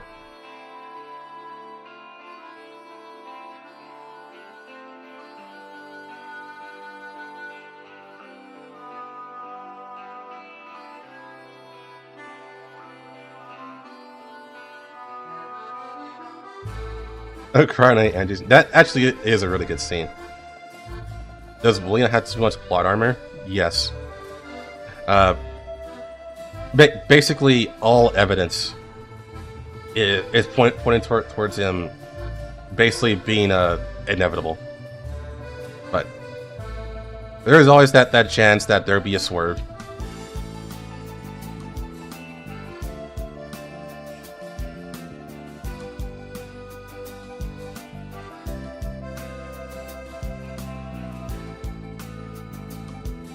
Yeah, I can't wait for part 3. Part 3, it's going to be very interesting. I'm assuming part 3 is going to be more centered towards the commander.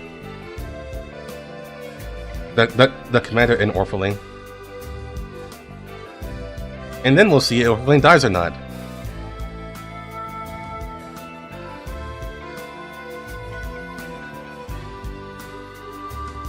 But okay. That was actually a lot shorter than I thought it'd be. The back half of the part 2 was not long at all. I was surprised by that. But anyway, that's all good.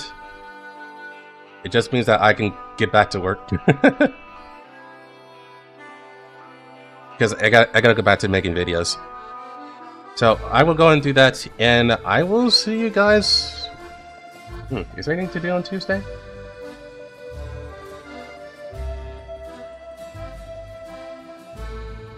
I know there's stuff to do Thursday, but I don't think there's anything to do on Tuesday. I'll keep you guys posted if I stream on Tuesday.